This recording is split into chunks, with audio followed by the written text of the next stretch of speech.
y'all. Hey, what's up? Welcome to another Thursday of Ladies First Panel. How y'all feeling? It's been a Listen, long week.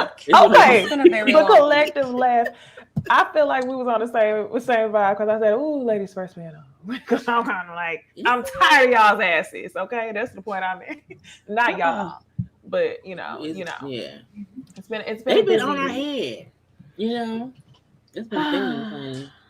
Yeah, we're gonna talk about some things. We're gonna talk about some things. I love the red and pink fuchsia lips, Bondi and Jay Lee. Y'all coordinated. And we trying to make Mm-mm. ourselves, you gotta fix the Yeah. mood, put some lipstick on, and it works. It just something, changes the atmosphere. something needed to give. Right. Something somewhere needed to give. Okay, I'm a Yeah. construction site back here. It's a lot going on. I needed to give somewhere. Mm. I wanted to tell y'all about this candle I got lit in the bag. It's not sponsored because I don't even think it has a brand name. But I got this candle called Mahogany Teakwood, not the Bath and Body Works kind, but I bought it from the Dallas Farmers Market from this black boy that sells like soaps and stuff like that. This candle smells so good, better than the Bath and Body Works Mahogany Teakwood. It's 1 week and it is strong. Really? Oh, that's good. Yes, it's a Bro. soy Did you get his candle. info? Um, I have to find it. I'll add it to the description if I can find it. I have it on the paper packaging. But yeah, I'll let y'all know. It just smells so good. Oh, Lyric wanted me to remind you that, be careful with those because we got like one like those, handmade kind too in the glass. Hmm. And for some reason, when they get to the bottom, they will burn a hole in your damn table. So just be careful. When they What? get to the bottom and they're still lit. Because the bottom of the glass will heat up The so glass will much. bust. Yeah, yeah. Oh, It happened to my coffee table with a similar Mm-mm. type of, those, ones you buy for people. They can't be smelling good as hell, child. But the glass, I don't know. I don't know what's up with the glass.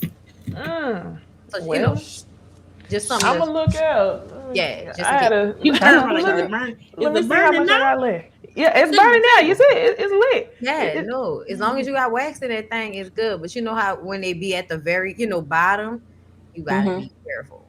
Because they could Mm. still be like flame all high and wick, even though you running out of stuff to burn. So Hmm. Ooh. Well, I'm gonna keep my eye on it, and if I can find the information of that black owner, do that I'll because let y'all know. I Mm-hmm. do like those. Yeah, so we've had a long week. I mean, I don't want to speak for everybody, but I didn't had a long ass week. But at the beginning of the week, we had the chance to interview Destiny. That might be the reason why some of y'all are over here. So shout out to y'all who are new in the chat. Go ahead, put some type of emoji in the chat so we can welcome you like the church, okay? But we had a good time talking to Destiny. We talked to her for about an hour and 40 minutes. It was a long interview. I felt like if I had to use one word to describe it, I would say it was productive. Like as productive Yeah. as it could have been. We Mm-hmm. had conversation. She was comfortable, and we got answers. Maybe not the answers everybody wants to hear, but we got answers for things that we didn't get in other places. So, what are y'all's thoughts on the interview, and even more so these? We had a lot of supportive comments, but then we also had a bunch of people that was like, "You don't even go here, and you want to come over here with an attitude." So, what are y'all's Ooh. thoughts? Yeah, you don't even go here. Mean Girl's voice. What are y'all's thoughts on the whole thing? I thought the interview was pretty good. I was surprised to see her open up as much as she did in comparison to other interviews that she did. I didn't think we were going to get all of that, but y'all knew that. I think I mentioned that prior to going into the interview. So I was glad that she was a bit more open, and hopefully she continues this path, as she moves forward. I feel like I know we all talked before and said we was worried that because we had seen her not be open. So I do think that once she came on, and even like she seemed like she wanted to speak about things in general, and I feel like some people came and didn't care what she was gonna say. They was gonna still have the same opinion. I think those are the people who've been in the comment section on bullshit, um, which is aggravating because you don't reach out to someone, get them booked, come up with questions, and then go to the whole thing and make people feel like, oh well, it was nothing, or why did they talk to her? What if not us, then who? So I loved it. I think she was open, and even if people felt like she wasn't being fully honest about this or that, no one should have watched that interview and felt like she wasn't at least being open to say something for the first time. So I had a good time, honey. She can come back anytime, I'm saying, to discuss whatever. But y'all was on bullshit in them comments. I mean, I for me, I personally felt like when it came to the things she talked about with LeBeric and those things, I was feeling for her. And there was a moment where I actually did tear up when we were thinking about the moment of her being in the driveway. Here comes somebody with some damn papers. You know what I'm saying? And the baby's in your arms. And it's COVID and the world's sad. And it was a lot. So I feel like I absolutely felt for her. And I also feel like when it comes to the male situation, I feel like it's what we think it is. I feel like you can round it out however you want to round it out, but ultimately you moving in a way that she isn't comfortable with, and she don't want to be cool like that no more. It is what it is at this point. And I'm sad about it really because I did like when they were cool together. Like I said, I wanted, we were rooting for you. We wanted like to have a little twosome, dewsome or whatever, and it just never really clicked all the way. I think we all feel like Mel is probably tired of people, so to speak, riding her coattails as it pertains to her storyline and not offering up their own dirt. And that goes for everybody on the show, not just Destiny. Um, and I know that people like to take my words and twist them, but I don't cake for anybody. I see things the way I see them, and if that aligns with one, a person a lot, then I'm sorry. Like even Jamie said that to me, and I explained it to her, like why I felt the way I felt, and she was like, I can see that, she can see where I'm coming from, even though she doesn't feel that way. So I feel like there's a difference between me thinking about it a certain way and me caping for somebody just because I like them. I'm not doing that. So some of those comments, personally, I was just kind of like, eh, y'all doing a little bit too much. You have no idea how I really felt during that interview. You have no idea what my facial expressions were about what I'm going through or anything like that. You don't know. And y'all were in those comments chapping, chapping, chapping, chapping, chapping. But you know what? Like Jamie said, that's what y'all gonna do. So we're gonna let y'all do what y'all do because that's what y'all gonna do. You know what I'm saying? But we appreciate y'all views. We appreciate y'all, blowing up the comments, blowing up the views on the video. Come back, argue some more, argue some more. Give it's us some Yeah. some more bullshit. views. We But it's weird, appreciate like, you. to sit And there and watch and us. thank you, Destiny. Let me say that. Thank Yes. you very, very much, Destiny. I Right. appreciated her as an interviewee, as someone to be interviewed who came here looking good, answering the questions, whether she wanted to answer them or not. She answered. She didn't cop no fit and all No. of that extra shit that people can sometimes do when they feel uncomfortable. And I Just a little eye appreciate her. roll. Okay. And I look, I don't you can listen. We can all Just a make little eye faces. roll. We can all But make she faces. answered. But she answered. And a lot of deep breaths, but she answered. And I appreciated her for that at the end of the Mhm. day. Thank you. I appreciated your time, and I hope you do come back. I think Absolutely. she will. I think she's saying I that we enjoyed were it. open to. I think she said that we were open to her side of the story. I think we. This is the thing. I don't think people realize we have heard from Mel, Kimmy, other folks. No one has heard from Destiny, so it's weird that when she finally do speak, everyone is just like not believing her, as if she has a history of like saying shit that wasn't true. We heard shit from her, so it's like, how do you say that somebody isn't being open when they are open? You instantly say, "Oh, she lying," and I'm like, no. And even with our faces, I don't think y'all get when someone's talking to us, we're fucking listening. So you're not even thinking about how your face look. It's like, well, damn, because we didn't know shit that she was She just saying. gonna say So what she said. Exactly. right, she didn't have the questions. And when somebody brought up how, oh, I think it was on Necey's live how she used y'all to be able to like dog. I'm like, she can't use shit that she didn't know was gonna ask. And even though she was aware they're gonna ask about this, that, or the other, She did not know how the question would be raised and what our backup question would be. I think that's why you see sometimes she kind of pause and think about, well, damn, what can I say? Because she didn't know it was coming. But also, and folks bringing up how that other interview she did when she kind of snapped a little bit, I'm like, we don't know how they had been talking to her prior to that one little clip. Our whole interview, we were respectful. We listened. We did not interrupt her. We allowed her to speak. So I wish sometimes people will realize, let us be great. Like we don't have a team behind us. It is us. We don't have anyone booking for us. It is us. We don't have anybody helping us, push us, but us. So when I seen the one comment on Destiny's page saying, why did she go to y'all? Why not us? Like we built our brand from the bottom. Okay. We all had to do our own thing to get here. So like don't try to hate on why did she come here and not to other bloggers, because you should want someone to come to bloggers who are not paid by Bravo, not paid by WeTV, not booking all the interviews of everyone on that whole channel. That means we are reaching out ourselves, not the channel, not the network, putting them with their usual folk. You should want them to go to non-biased people who do reviews on them and don't like them. Not don't like, but do reviews and we will say things that we question what their motives are. Why would you want to go to someone who's always interviewing the same people from the same shows? You saying Meaning we they not have on a connection. contract? We not on Right. contract. Yeah. We feel Mm-hmm. like they should come to us. And I'm like, we work hard. So fuck y'all. We love y'all though. We love y'all. Mm-hmm. Well, I But some of will say y'all, I fuck y'all. did feel like we got a lot of support. It's just the people who were upset were pretty loud. So let me read the super chat from Loud. Simone. She says y'all have had the streets buzzing. So proud of y'all. Thank you for the super chat. And girl, I have to say we have. I didn't seen the video re-uploaded on YouTube trying to make some coin off of our interview. I didn't seen the video uploaded with no credit. But they came to my little old channel, and I'm thankful. I'm thankful for the supporters too. So yeah. Well, y'all got anything else for that? I can't wait Um, for the next one. yeah, me neither. And let's be clear, we definitely reached out to people, but for this, we reached out to Destiny last year. That time expired. As far as this interview, Destiny reached out to us to have that. Now, I don't know if she reached out to other individuals that are on YouTube and they could have denied her. Not sure. But let's be clear. Okay. She reached out to us because that's what she wanted.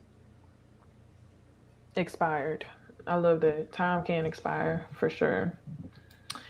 Well, with that being said, can't wait for y'all to get the next interview from Old Ladies First panel. So y'all stick around. Right now, I think that it's time that we move into a different segment.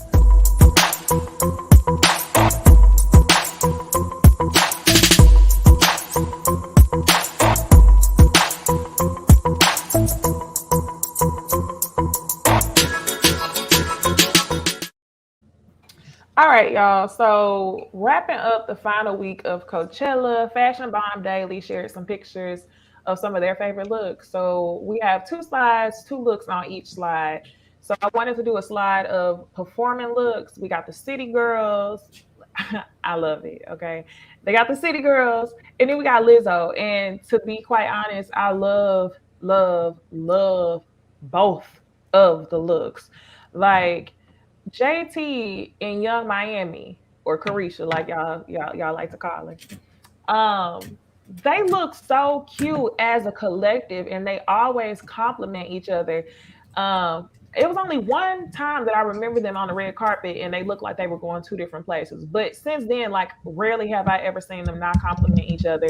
And this look is a look down to the pink boots and the neon. And then for Lizzo, I love the metallic. I love the metallic so much. I'm glad she's showing a little bit of skin. But yeah, Coachella, I just love that it's a time for everybody to be weird and just wear whatever they want to. So as far as these performance looks, what y'all think? Um, yeah, I'm gonna just have to say, I don't like the crotch area on Lizzo's pants. I don't know, something about it is drawing my eye in the wrong way. Like, I don't know. I don't know why. It look weird in that crotch area, the way the strings are tied there. But the rest of it I like. I like the top. I like the color. I like the makeup. I really like her hair. She's like a little baby doll. And with Carisha and City Goyles. Okay, JC. I mean JC. It's cute. It look hot, but they in Cali, so it's cold. But I love it. It's pretty. I like both looks for both people, for Lizzo and for City Girls, because it's performance stuff. So it kind of makes sense. I love the bright pinkness of it all. Um, I do think Lizzo all the little fringe shit. I'm looking like, girl, I don't like fringe stringy shit just in general. So I might be a little bit biased, but again, I still love the look in general. But I do think I love City Girls outfits more, but probably because it's two of them. I don't know. Something about it kind of remind me of like a superhero girl group or something. Like Hmm. it's super cute. Dynamic duo. Yeah, I think I don't know, maybe because it's pink. I'm not sure, but I mean both of the outfits are definitely giving. I do think that Lizzo looks super cute. I actually like her pants. Is that metallic? Is that what it would be called on the front part? It looked Yeah, like it, that's what I yeah. called it. Yeah, I think those are cute. I think she looks nice on that. With the City Girls, I think they look really good. Okay, I feel like it's not too many times we're gonna see Carisha not look good, period. She looks great. They both do. I like those pink, those look like knee highs. The boots is giving. They look great. Look great. Look like they about to go shoot a video or something. Yeah, titties sitting nice too on both of them. They look nice. They do.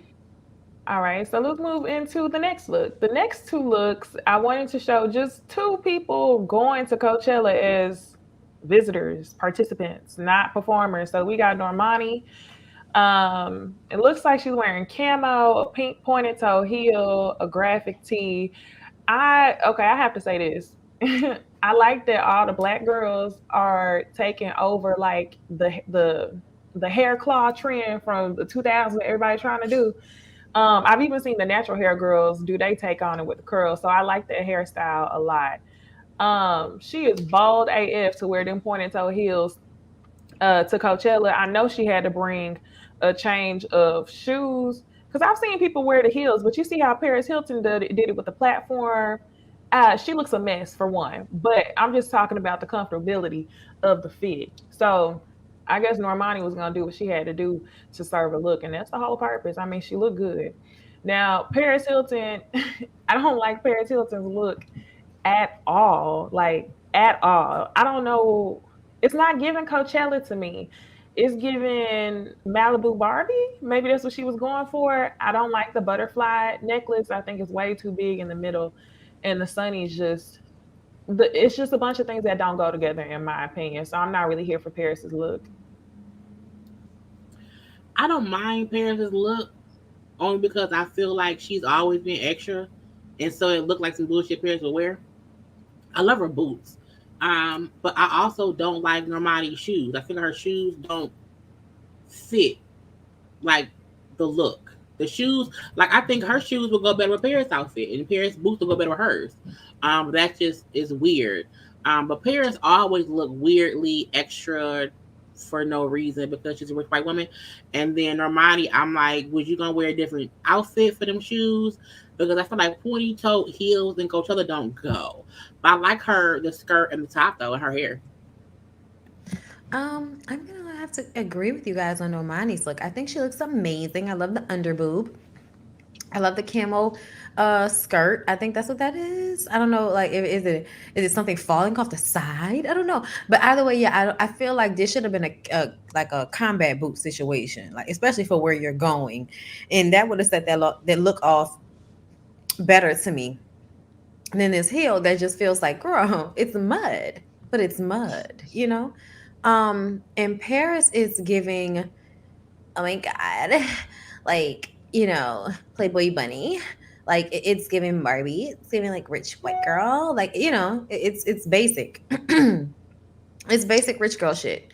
And I just kind of feel like, Paris, I thought you grew out of this. Like it's like she told us that she plays a role and she's in that role right now instead of being the like 30 something year old grown woman billionaire, whatever that Is she she only is. 30 something? I feel like she's only She 30 been something. famous for that long? Yes. She's got to be in Wow. her like late 30s now. Let me see. Hold on, I can Google this. I'm looking it up right now. She 41. Okay, right on the cusp. Mm. She looks good for 41 in a clear person. That's money. I'm about to tell you, girl, that's a good look. And I mean, her mom is pretty, so that's also, they have good genetics, I guess. She's good calves. Paris Hilton, her outfit looks normal for her. It looks like something she probably would wear on a daily basis. So I'm not too surprised by her wanting to pull up to Coachella in this outfit. That's the norm for her, it looks like. So it don't look bad. I mean, like, but with the headband, is that like a tiara? I feel like that's the thing I probably have the most issues with. That and the butterfly necklace. But she rich, so it is late. Like she can get a pass and do what she want to do. So I guess Normani is so cute, and I feel like I like this outfit because it's on her. I don't know how many more Right. people would be able to try this on that I would like. I feel like I probably would give Sierra a pass outside of her. It's Yep. really giving Cash Money, like No Limit Records or something. It's really giving that. Because I feel like back in the day with this whole throwback hairstyle, the camouflage and stuff, that's what I'm thinking about. No Limit Soldier, all of that. Maybe a little bit of Destiny's Child. I need a soldier. Yeah. She That's look good. cute. The you know how we've been saying that these shoes are unfitting for Coachella. hmm Have y'all seen the gang of people that's been going down there wearing the puffer jackets? Now I know the desert gets cold at night, but they will literally take a big ass puffer jacket down there and basically not wear nothing underneath. That to me is like wow, but they be doing it for the sake of a look. Ooh, it's giving Milan Christopher, and I hate to see it. Ooh, you're Ooh, right. He that's stay with a exactly what puffer he just jacket. did. Ugh, that feel like sweat. Ugh. Mm. Well, all right, y'all. That's all we got for the fashions. I think what is this the last week of Coachella? I think it is. So it really wasn't given too much. We got some gossip. We got some TV shows. I don't think I have my TV. Yep.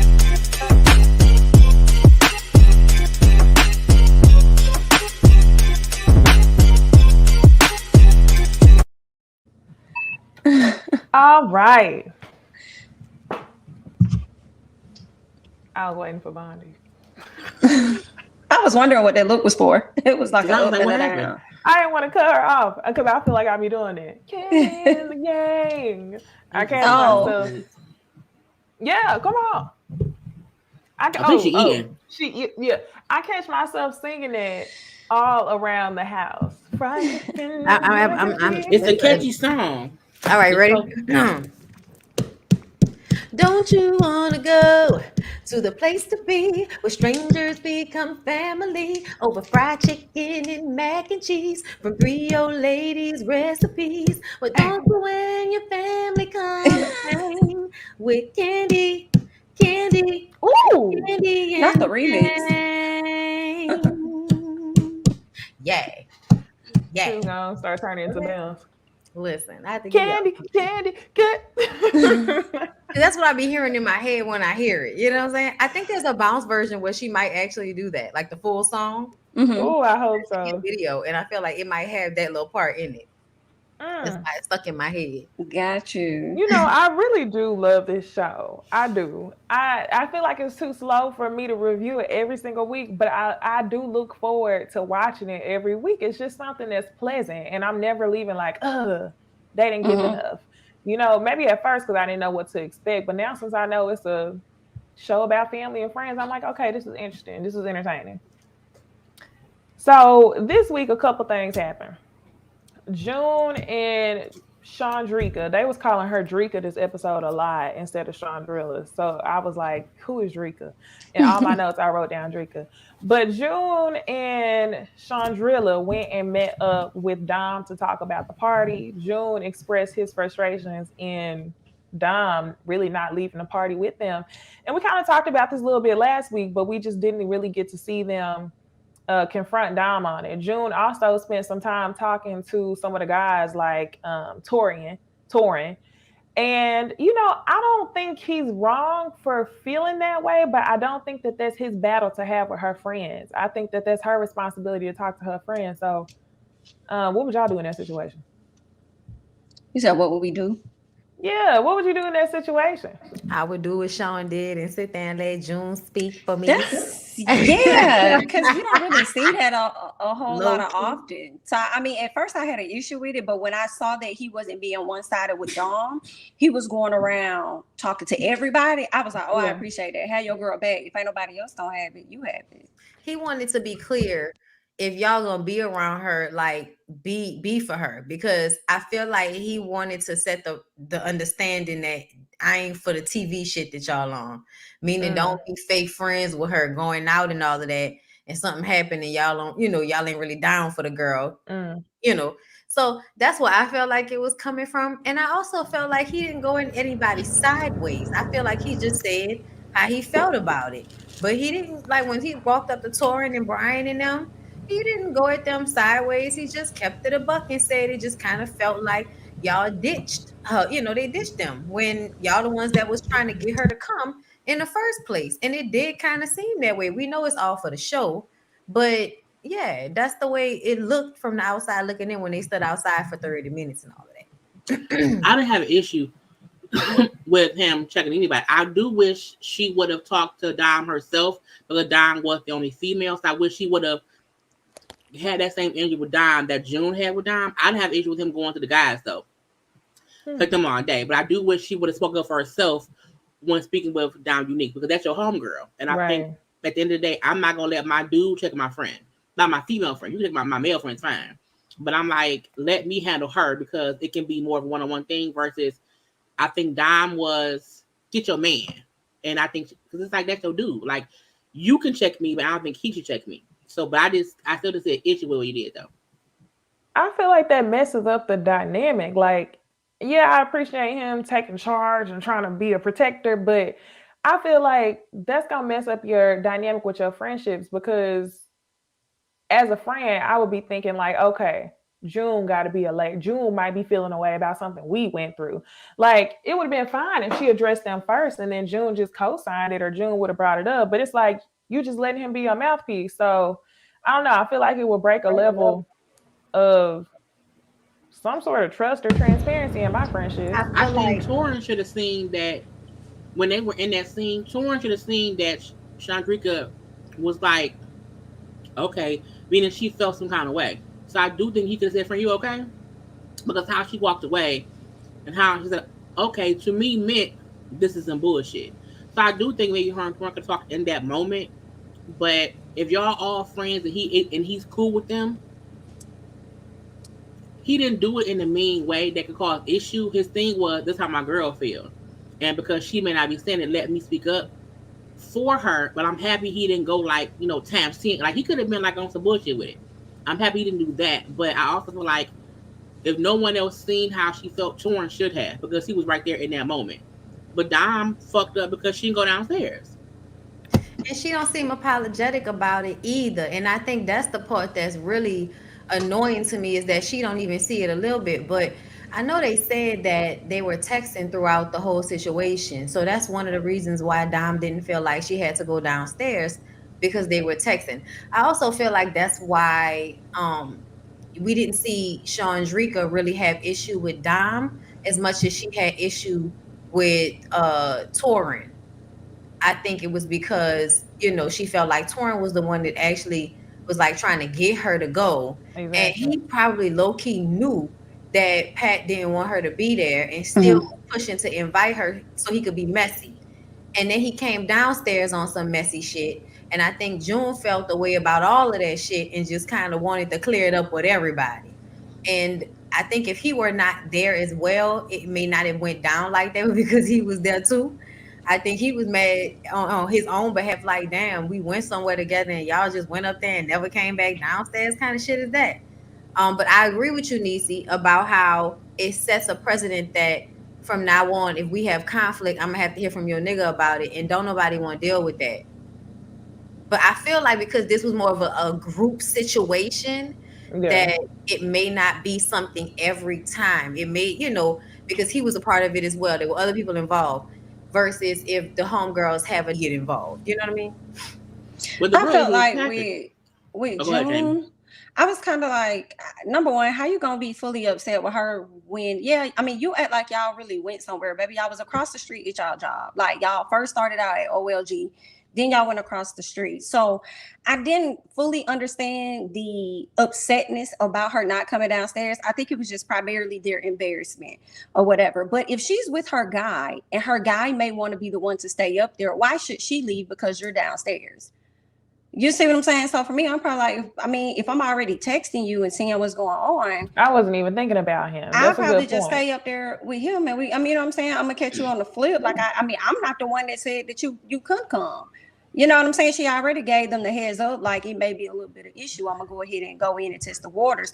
But I mean, maybe she could have at least just went down to at least That's just what have I a was conversation, thinking. Yeah. and then Yeah, just just to be go like, back "Girl, you all right?" upstairs. Because I'm about to go back upstairs. But you know, I just want to check on you, make sure you was good. And to me, that would have meant more camera time for you. So Yeah. I don't understand why she didn't go And downstairs. June over here he was talking about leaving as a whole, and I'm like, nah, not when she with her dude. Like if her dude Yeah, they And wants she didn't to have be said to her be there, there. boss. you She said, don't. I think she was more worried about Candy than she was about Brandon. But it's You think like the so? person who at Yeah. fault is Patrick. Patrick is the one who Correct. invited somebody, did not disinvite them, and then wanted everyone else around him to address it. No, motherfucker, you told her in June, hey, I want everybody to come. I want everybody here.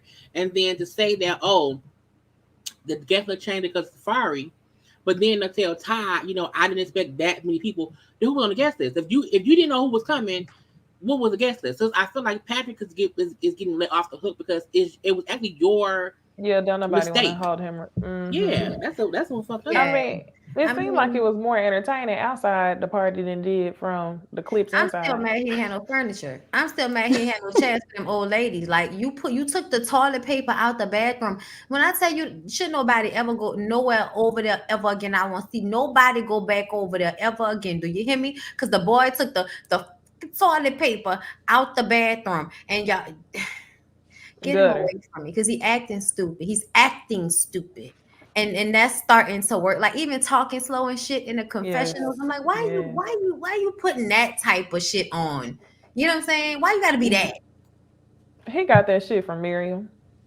Obviously You're she gutter and child. ain't got no type of morals or no home training, because not you sitting in front of Candy telling her you thought her nephew or her cousin was a trick. What? Excuse me, Miriam? Because that's what I'm gonna have to call her. She looked like a Miriam, not a Safari. Mm. So also this episode we see Candy, Todd, Patrick, Miriam, Chandrilla, and June go on a triple date because they really just want to squash. It seemed like Patrick and June are having a mature conversation, but honestly, in my opinion, I don't even think the beef is between the girls. I'm so tired of them trying to say it's on the girls. No, it's on Miriam's bitter ass. You're with him now. And it Right. seemed like this entire episode they were in competition with June and Chandrika ever since he dropped off that Mercedes. Because now you buying a ring, and then y'all both want to one up each other over how y'all met and who was more interested in who first. Oh, he tried to talk to me for 2.5 years. I thought it was a trick. Girl, you look like you move like that. You look like you a city girl, Miriam. So to me, Material wow. she is anything for a check. I wish that, I don't know, I hope that Candy gets to the point to where she can voice her concerns about Miriam, because she kind of just let the girl slide. Like, if you like it, I love it, Patrick. I'm gonna tell y'all that moment when they was at the table and Ty was like, "That's why I wanted y'all to all come together," and she was like, "Oh, so this was your idea?" And he was like, "Yeah," and she was like, "Oh, okay." Yes. I was like, "What the fuck was Like, that?" she was going to check Todd Yeah, like for who gonna coming with check the idea. who? Like I was like, oh, she trying to check Ty, and Candy was like, "Cause I was worried when I heard you say he was a trick." Like, why you laughing, Candy? You be very, very direct with the little girl that's on your TV show. Like she on your TV show promoting her little business and shit. Okay, you ain't gotta dance around it, my girl. I thought the conversation her and Candy had. I think Candy didn't want to like check her out in front of the whole table, but I like that they had a separate conversation. It's like I didn't like that, and why I think she full of shit and how she said, well, I didn't mean it that way. Yes, you did. You wanted some money from him, and that's what it was. So I think she was more on bullshit than Candy. I think Candy also probably does not want to get too much involved in it because Patrick probably always finds some girl he like, he all in her, and then they just kind of follow his lead. I do think once somebody is, because he like in his late 20s, someone who's grown, you He's don't want to. 26, but acting He's like a you, baby. I think because they probably babied him. Because that's Winnie's son. So I feel like Candy think like I don't want to get too involved, but also I want to still say like I don't want him basing decisions on you. So they've had like 2 convos or whatever. So I like that she's like letting her know like I'm around here, like I'm not gonna let you fly, but also I'm gonna let y'all do what y'all gonna do. Because I think Candy's like kind of standoffish about it. Because that's not she's not his mom. But I was like, girl, do you? Yeah, I think Candy just want Patrick to be happy or whatever. She just gonna let whatever slide because at the end of the day, he got to learn on his own if she's the best person for him or not. I didn't even really notice the competition at the table, but I did notice once Patrick heard all of a sudden that this man proposed to Chandrika after a month or so, it was like, oh, okay, well then maybe it'll make sense for me to do it too. We've been together a bit longer. I don't think that's the best move that he should make, but I'm with Candy. If that's what you're gonna do it anyway, because that's just how you is. So go ahead. It made sense when he said he had abandonment issues though, because that's why Yeah. he is the type of person who's flexible and will fold to whatever relationship he in is what it sounds like, which is why he's just like, Safari telling me what to do. I'm gonna do whatever Miriam. I'm gonna do whatever Miriam want me to do. So I definitely can see the abandonment issues coming through. And then season 2 can be dueling weddings because if Chandrika and June getting married, and then we got Patrick and old girl getting that can be dueling little wet. That could be season 2, and I want to see it. Well, shoot, it ain't gonna be no duel. You already know who wedding gonna be better because who gonna be footing the bill. Bravo. Nah, I think Bravo would actually allow them to have a Well, starkly Bravo can't different even wedding. afford an actual photo shoot for the housewives. So I Say it don't even again. think they are going to pay for anybody's wedding. That's going to be on Candy. I don't think they pay for weddings because even when it came to Eva's wedding from Real Housewives of Atlanta, didn't People Magazine basically pay for it because they did the whole thing? People Magazine pay for it. I ain't know that. I think that was Cynthia. Cynthia, I feel like People did Eva's too.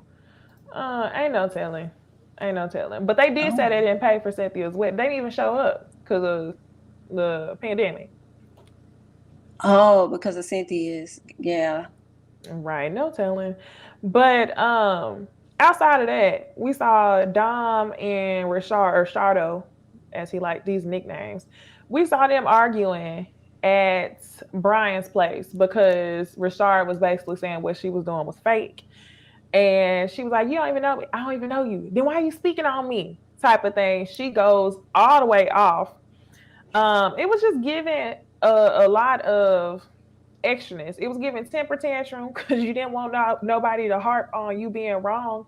I think she felt like she was in a good spot with her friend, and by him bringing it back up, it was like, oh, you trying to get shit going. So she panicked, she ran off, but Chandrilla ran right after her, so they're gonna be good. It was just, yeah, that was good the whole time. I feel like I missed a piece. I think I missed the flashback.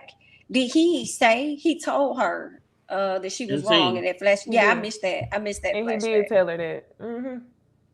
And if the scene they showed, he say, you should go down there, and you see her kind of raw. You see her facial expression was, well, whatever. So I feel like she heard him and just ignored him in scene. So I like that they played the play like, no, he did say that. Like as her friend, you should go down there. So I do think she overreacted because he was saying anything negative, but because truthfully, as her friend, you should have went down there. He did say that to you that night. So your reaction shows how guilty you feel.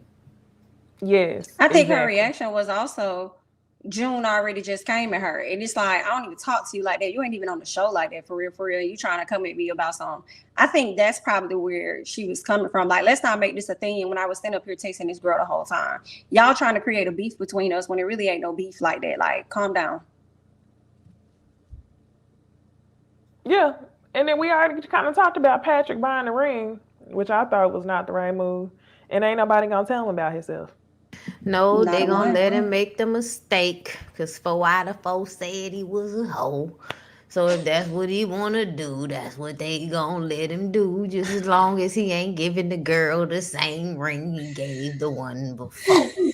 Okay, like our birthday is everything in life. First of all, the way she was eating that pickle and talking that shit at the same time, baby. Okay, if that didn't remind me of my grandma, I was here for every moment of it.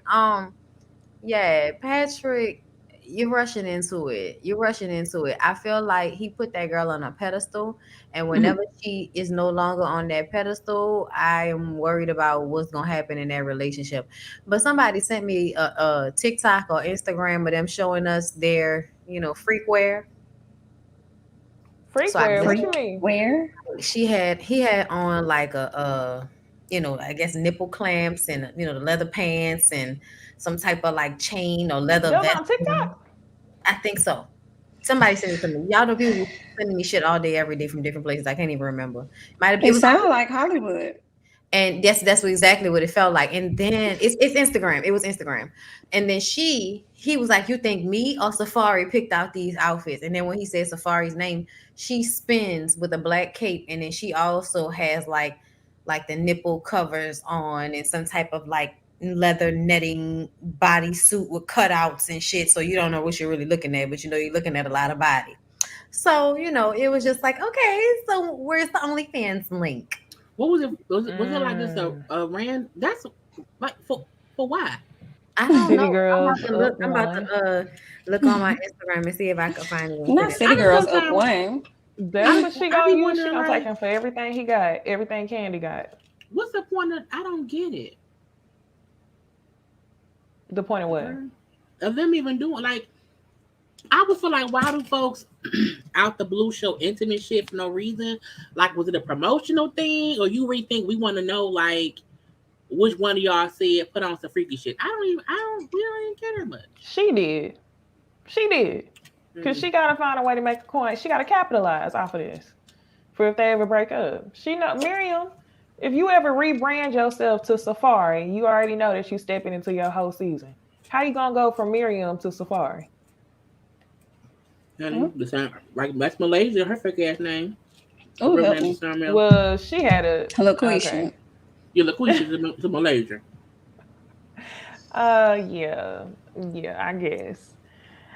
Um, I'm trying to let Bounty find that video.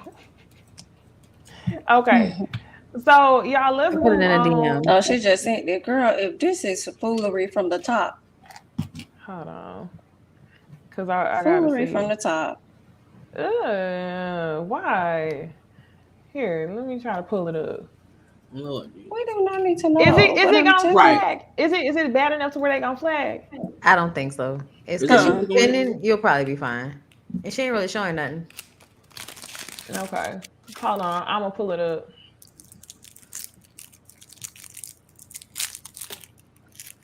It's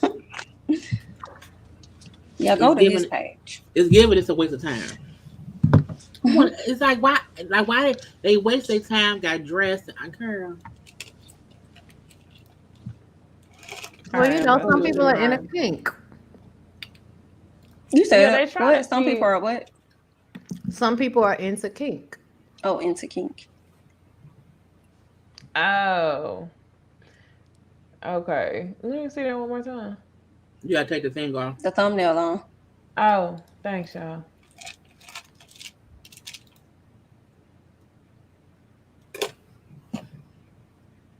Is I that dress guess. pants?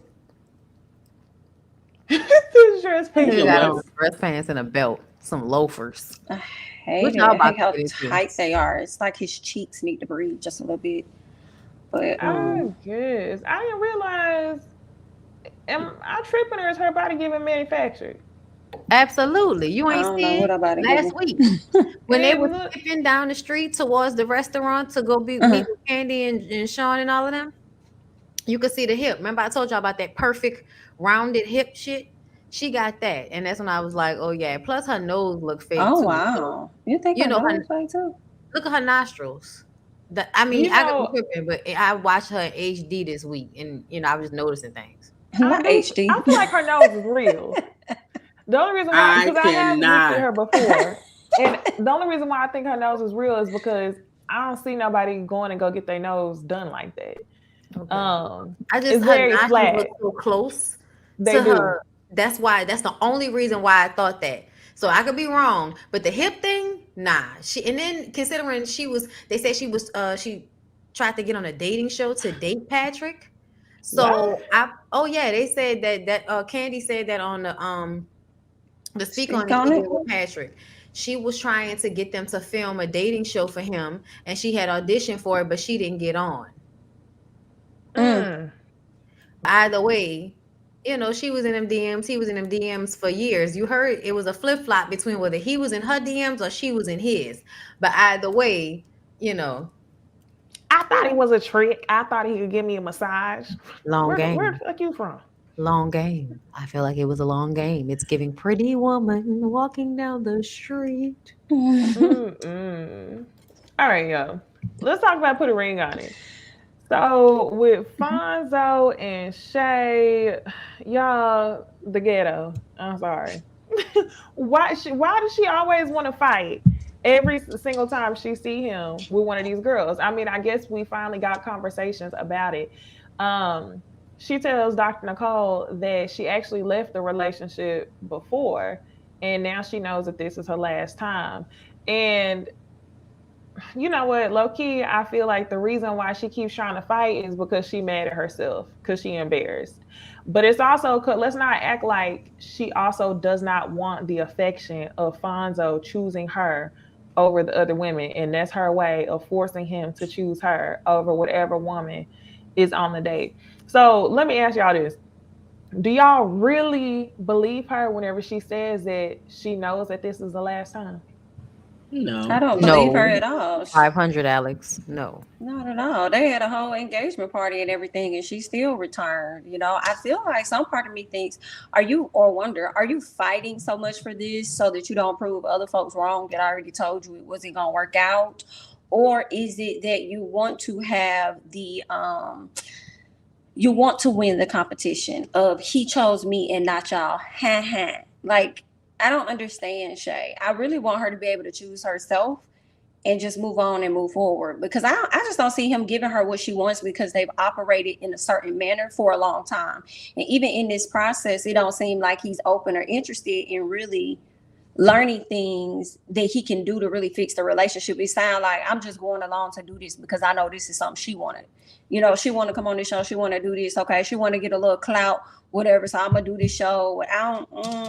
Laughing. I'm hoping at the end, what I'm saying, she choose herself. But if they happen to actually get engaged, hopefully, he's made some changes. I hope whatever person he is, if she accepts the ring, like, don't be complaining. Like, you see how Right. he move. Agree. And if you accept how he move, at that point, accept how he move, because you have accepted that. This is the Right. crazy part. Alfonso has a likable aura about him, but he's also a fuckboy. So he seemed like someone who could be cool as a friend, but not a boyfriend. Because I'm looking like, yeah, he be funny a little bit. We was like the jokes at the little pool hall or whatever. But I'm like, but you know how he do. So why you mad? And I think her making it seem as if, well, usually I don't act this way. Yes, you do. That's your mechanism, because you went from I'm having a good time with the dude, my date, to instantly being upset. Like, the fact that they hadn't even ordered food, they came and sat down, and you was off. So I'm like, don't lie to my face when I see how you is. No one who doesn't react that way reacts that way. If that's actually that your usual thing, even seeing that would have made you want to fight that girl because your dude did not speak to you. So I'm like, I felt like she was dressed up all nice. Like, I'm a good, respectful woman. I would never get that upset. It's like, no, how Charlene got pissed at Otis is how someone who doesn't react violently to things react about being pissed off. And Shay to me is coming off a bit fugazi, because I feel like she know how she acts, but it's better for her if he's the bad person, and not her too, because he is fucked up how he treats her. But I'm like, but you fucked up too. For me, Alfonso likes her to act the fool, and she likes to act the fool. I also feel like it's not the last time. I think you like being with him for a few reasons. I think you like being with him because he has the aesthetic of somebody with clout, esteem, respect, money. You're attracted to that. I think you feel like because he's yours, he should always be yours until you don't want him to be yours anymore. And you're not ready for him not to be yours. So you're going to fight all the girls and make sure that they don't take your position. And I also think she knows that he likes to see her doing all of that. I think subconsciously she knows that he likes to be fought over. So she likes to put all of that act on and do all of that extra and talk all of that shit because she knows that he likes it. And it makes him feel like, oh, look how she feel about me. Look how he was when she was crying over him going on a date. Why the Laughing. fuck is a grown ass woman crying over something she agreed to make you feel good? That's Right. not a good sign. So like I just feel like they're both on bullshit and they both like the toxic cycle that they're in. So just admit it and go sit down somewhere.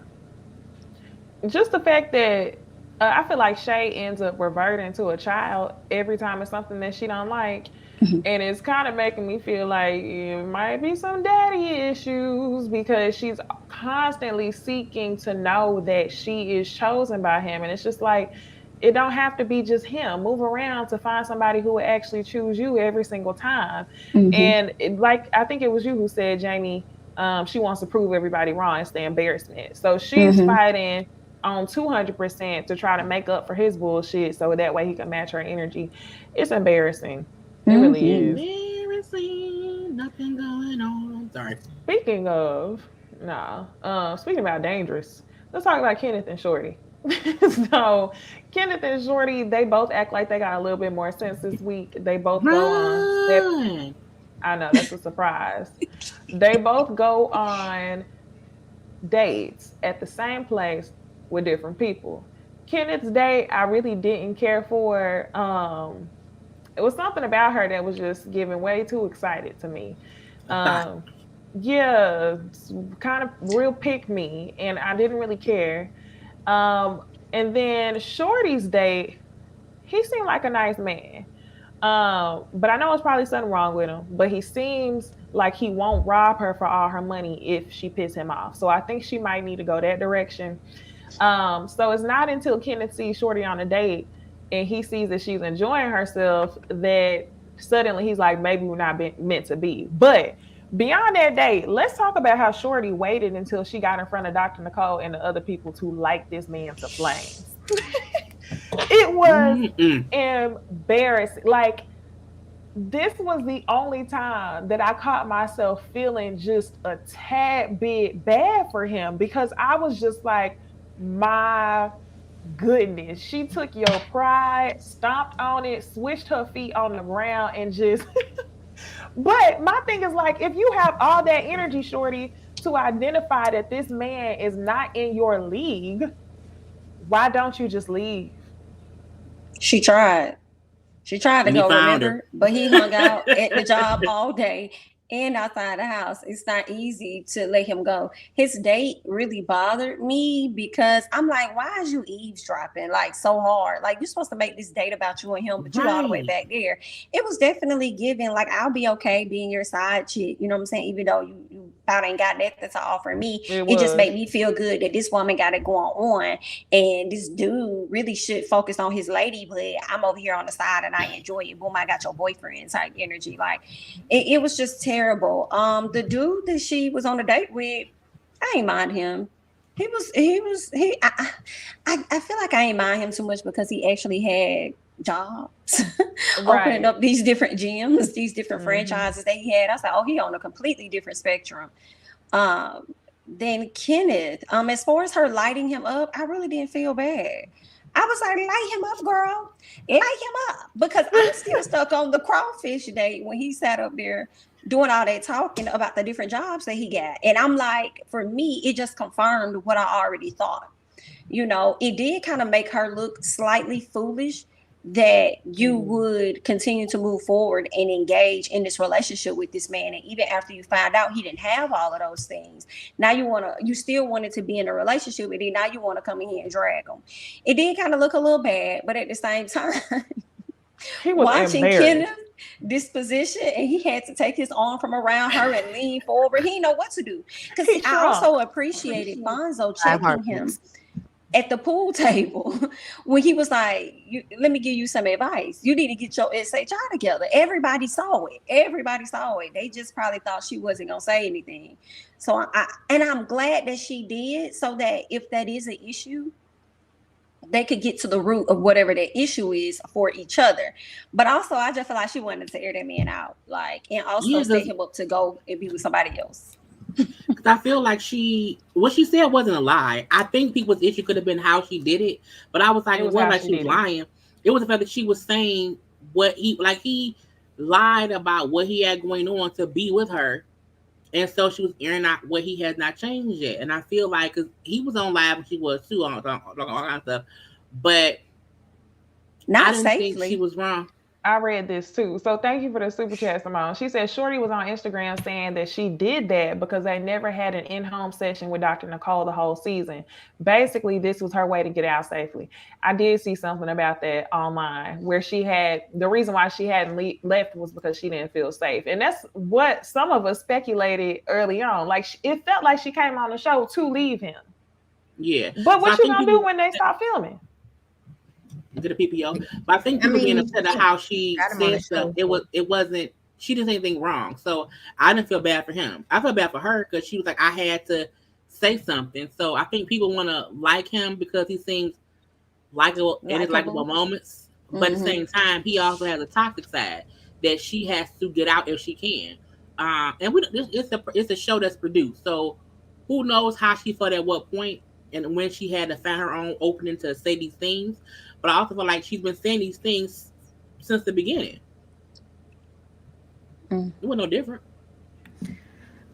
I feel like I was enjoying the moment, honestly, because I'm tired of the bullshit.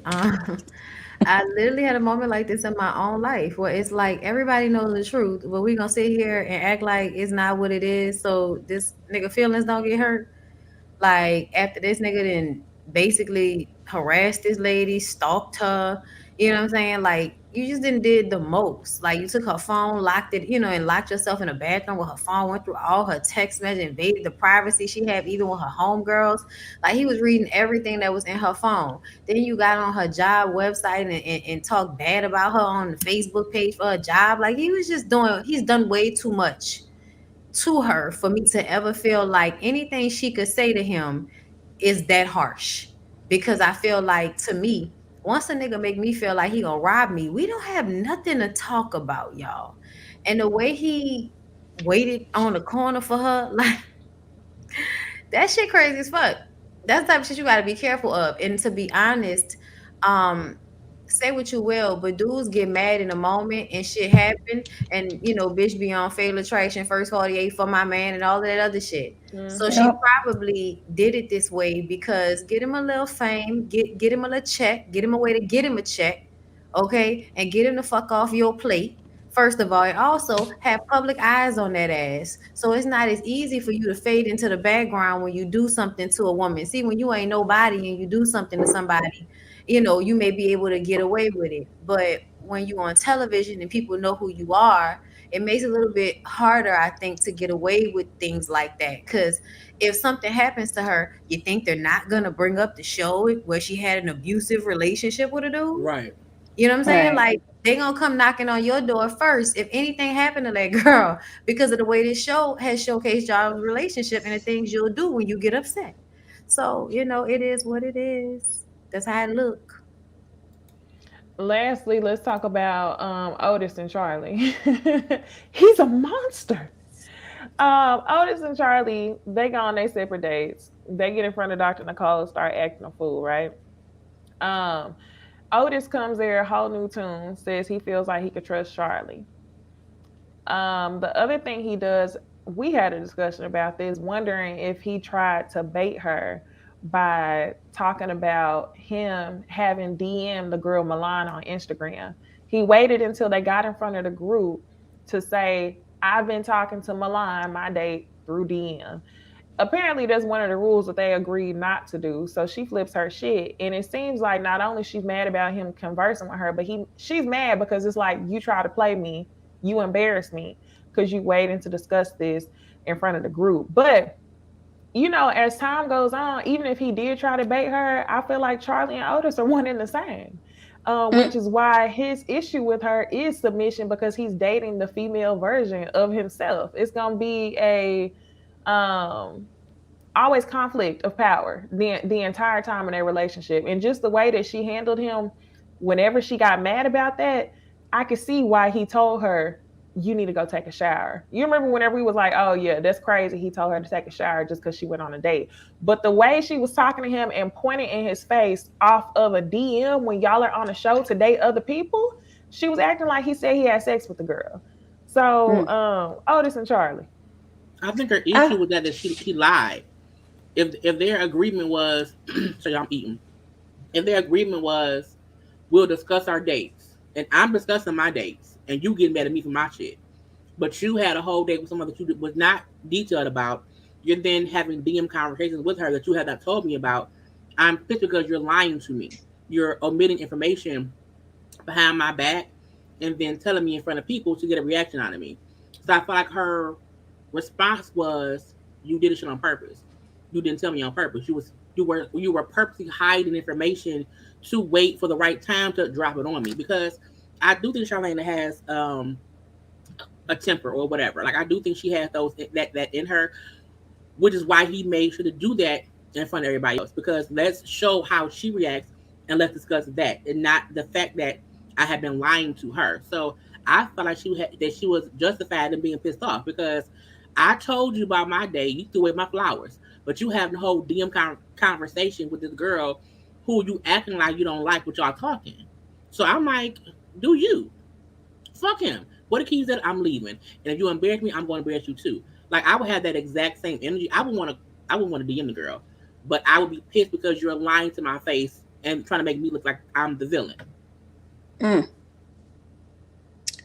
Yeah, I just feel like when it came to Otis and him airing out the whole DM thing, I just felt like he was tired of being ridiculed by Dr. Nicole, and he wanted to, show off Miss Girl's actions, and she definitely, showed off how she felt about that. I kind of enjoyed it. I was like, yeah, get him together, because as I'm watching the season, I felt like he was definitely in charge of you. It seemed like she didn't have a voice at all. So to see her find her voice, like, I appreciated that. And also, I feel like he does so much, even though they might be the same, you could definitely have a point. He does so much picking that when you finally come out with something, yeah, I'm on your head because you got so much mouth to say and ridicule about me, but you've been over here doing this and that. I don't like that. So I'm going to eat you up. And she should have. And Shay was loving it because she needed people to know that she's not the only crazy one on the cast. Yes, she did. I absolutely feel like y'all remember at the beginning when he first was mad about her date and she was acting like I'm just worried about him doing something to get back at me. And you could tell she was genuinely nervous about whatever he was going to do. And I think it's because this nigga is crazy. I think, yeah, she can be childish and she can have her temper as well. But there's something about a nigga playing the long game to find a way to hurt you so he can make you look a fool in front of everybody versus you being angry with him and going off on him in a childish like manner. You know what I'm saying? There's something more sinister about the way he handles her. And I always go back to that first episode where she sat there and cried and he ate that fucking food in front of her and didn't flinch. Like, and then even in this moment when she was upset, he didn't have any emotion. No emotion whatsoever. You're And when right. he It was a threw it silence. out there, it was like, well, Mm. that's what I did. So, I mean, if you want to see it as, cheating, if that's what you want to see it as. He was just very underwhelmed, wasn't getting much of a reaction. To me, I think all of that was intentional. Like everybody said, to make that girl look bad. And it did make her look bad. But at the same time, I don't know how else I probably would have handled it worse. Like I probably would have handled it worse, but you would expect that from me. I But even don't him saying know. how he wouldn't like how she can text whoever, or she, I'm like, you a fuck. If she was DMing or texting some guy, you would He'd have have been lost his pissed. shit. Yeah. He would have been. I don't know. I'm thinking of how I would have handled it. I guess at this point, I feel like she should know that he likes to press her buttons. And if it were Mm-hmm. me, I would have laughed at his silly ass in front of everybody. And then I would have cussed him out down to the car like Phaedra did Apollo after they left that restaurant. You wasn't going to But you're embarrass me on stronger. camera. Sorry, but you're stronger.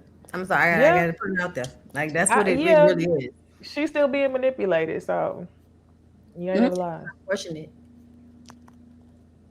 Well, that's it for Put a Ring on It. Okay. Now it's time to get into our other own show. But before we get into that show, y'all go ahead and do us a favor and like the video.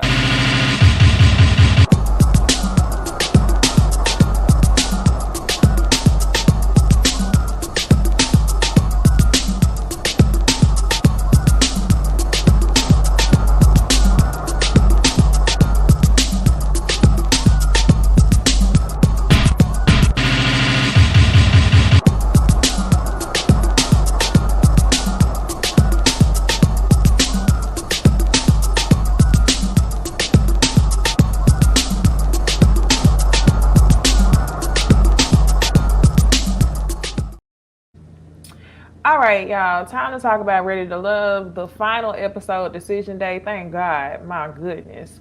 So I was not surprised by any of, well, I was only surprised by one decision. I do have to tell y'all that. I wasn't surprised by the two couples who decided to extend their journey. I was only surprised by one couple. So let's start off talking about Carmen and Donovan. We can go couple by couple. So Carmen takes Donovan to meet her mama and her daddy. And come to find out, her mama is a pastor and her daddy is a ex-military, right? I wasn't surprised only because I said in my review, every hoe I know and went to school with, they mama and daddy had great jobs and were extremely strict. But that's why they were hoes. What they say, strict parents leave for sneaky children, that type of thing. It's just so funny to me how her entire demeanor changed. You see how easy, how quick it was for her to put on the representative that she needed to in front of Donovan's mom. That lets you know that she ain't too far from home training. She knows what home training is. She just chooses to be powerful with her powerful necklace. So during the date or whatever, they decided they liked Donovan, but her daddy asked him some real tough questions like, "How do I know you won't cheat?" Donovan, he struggled a little bit. But then he came through and was like, this is the promise I'm making to her. If I did want to cheat, I'll walk away. Ultimately, they end up choosing each other. I'm not really surprised, but I don't think that they have any real emotional chemistry. I think that Donovan is leaning into Carmen because she's been leaning into anybody. I think he also wants to make Sabrina mad, and I think Carmen is just leaning into this man because she can feel like she won a prize. Because he was cute before this episode. When I seen him this episode, I was like, "Ugh, who is this?" This has been, as I've said, for one of the longest seasons ever. It's definitely, it was given a little bit of Married at First Sight. Like just run on, just running on, running on. All this meeting the family, meeting the friends. And I guess it was just more difficult to watch because you knew it wasn't no real connections outside of Joy and Clifton. They're the only ones that gave off like a real connection. Donovan going to meet this girl's parents. Hated to see it. Daddy really grilled him, but some of the questions I kind of felt like, really, Daddy, what about the NIGGA that came in before him? Like, what about the one that she had a baby with and he ain't around? Like, I mean, like, what you mean? Like, did you know he was gonna cheat too, or whatever? Like, what's happening here? So that definitely irritated me. And then seeing them choose each other, whatever, we already knew that. I think I just hated that they spent so much camera time showing us them kissing when we could have moved on to the next thing by now. I said, why are y'all dragging this Mouth out? open wide too, Like a whole slow-mo. Just please control alt delete. I feel like Carmen Daddy and Mama was asking them questions that was unfair because it was based in like my daughter better than you, so you need to be better than her. And the whole question asking, if his kids had the same mama, why does that matter? I was like, why would you ask somebody with him? I'm like, that made me mad, and I felt like the mama made a face at knowing that they had. I'm like, that's that preacher judgmental shit that I don't really rock with. I think it's about to ask about cheating, but I'm like, Carmen may cheat too, but I still don't feel like they have a genuine connection. I think it may grow once the show is over. That's fine, but I also feel like they just wanted to make it to the end, and that's what was left. And so let's just join forces or whatever. But um, I didn't like her dress. And keep in mind, they're gonna want Carmen and Joy are friends. So for them to be the only two women who walk away with a man, Carmen is gonna cling on to their relationship as long as she can, so they can be the two feeling good about themselves. Did y'all see Clifton and Joy when they got complimentary tattoos? Mm-mm. I One got see that. king, the other got queen. I I think think I they're missed posting it. pictures together, but I that was it. will. I think they, but I think they're. I think Carmen. I wonder if Carmen befriended Joy to make it seem as if let me be friends with the one person who ended up with somebody else too, because you could have been friends with anybody. And I'm like, And I Joy don't is see cool with the how. dudes. Yeah, I don't see how when Joy watched the show back to see how rude Carmen was about the other ladies. So I'm like, I can't be cool with you if that's how you feel about other women. So that was weird to me. I feel like she low key probably feel like that her damn self, and she know that because I feel like in that preview we saw her like she did exactly what I thought she was gonna do, which was at some point act like a woman so thirsty to be cool with a man that she would throw other women under the bus or not even hear them out. And I'm gonna say not hear them out because I don't know if they've had conversations about what was said on a reunion show considering Donovan, but the way she was like defending him in that trailer like just proved to me how I feel about the way she be Carmen or jumping in Joy? joy. She was And defending Donovan yes, she was at the for reunion the. At the reunion, you ain't see Oh, the okay. clip? trailer. We put it in the DMs. I didn't know But that. she looked cute too. But it still made me feel like this is what I was talking about. Like, and see, that's why Carmen befriended Joy, because Joy had the ear of all the men. So I think if Carmen is cool with Joy, then Joy will talk her up to the other men. And maybe they won't, they don't send her home. She, the only people who I feel like was really seeing her for her works and shit was like Demetrius. I think Demetrius saw her for her works. I think Clifton saw her for her works, but he gonna chill on it. He ain't gonna say nothing. But what's the other one? Paul. Paul read her too. Like it's all about you. And if it's not about you, then you ain't really in it. So her and Donovan choosing each other was just kind of like girl, okay. Like I guess. But we'll see. Congratulations. Right, if that's the prize, I guess. So the other couple I want to talk about is Dakia and Paul. I was feeling like they was just there just to be there because they had to have three couples for the final episode.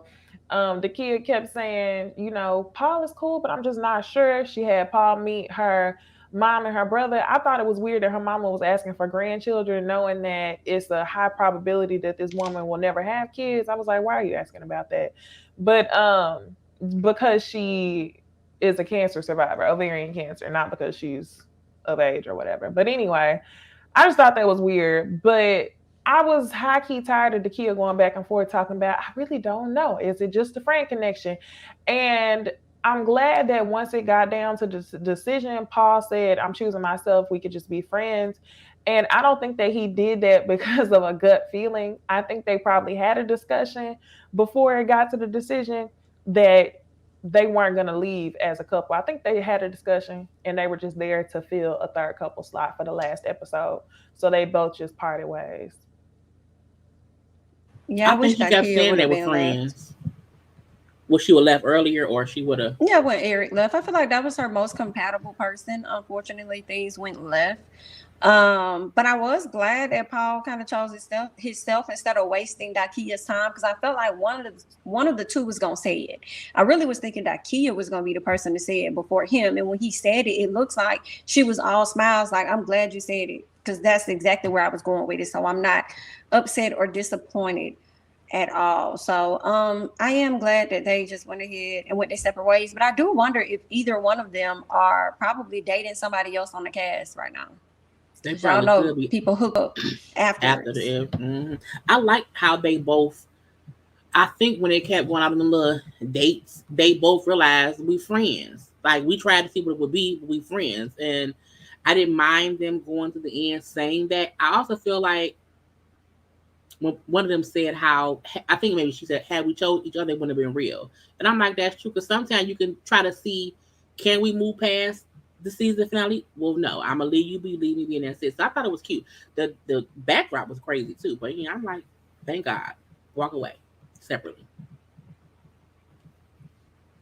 Okay. So lastly, let's get to damn, I almost forgot her name at this point. Joy and Clifton. Joy and Clifton, she introduces him to her sister and they continue with the high school sex, that's what she said type jokes in front of the sister. But it seemed like that's her personality, I guess. They end up choosing each other after a struggle of dang, but I don't know. It seems like you're gonna be more affected than me. But when they do choose each other, Joy says that if anything happens in a relationship, it won't be to the fault of her own. So I think she knows like I'm good on the 6 months, but are you good? And it's just very interesting to me that they keep talking about the fact that Clifton is very physical. So I think both of them know that the issue isn't that they'll lose an emotional connection because I'm sure they'll still talk. She or he is concerned that he might step out because he gonna have to get his peen wet, right? So I think that that's a larger battle than what they're saying, but that's something that we'll never know because I think that Joy probably had just I'm gonna be real. I'm judging y'all. I mean, judging her based off of her being friends with Carmen. If she would have never really being cool with Carmen like that, I would have thought she was just a chill girl because it seemed like she got along with the other women on the show.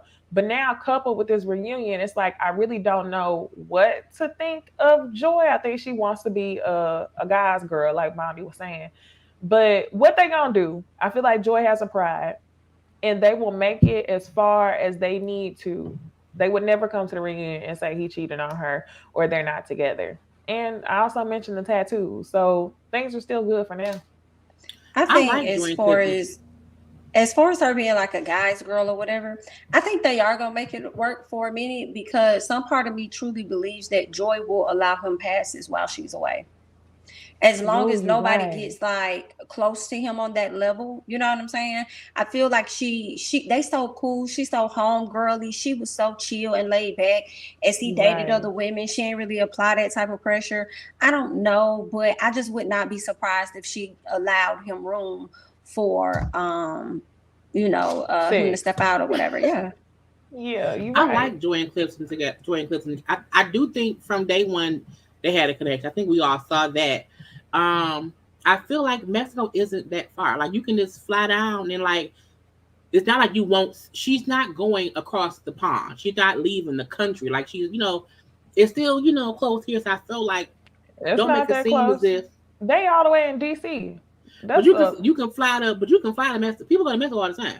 Cause she go to Mexico all yeah. the time. I feel like it's not like a long trip, where you need a passport across the water, and it's not that much to see somebody in Mexico.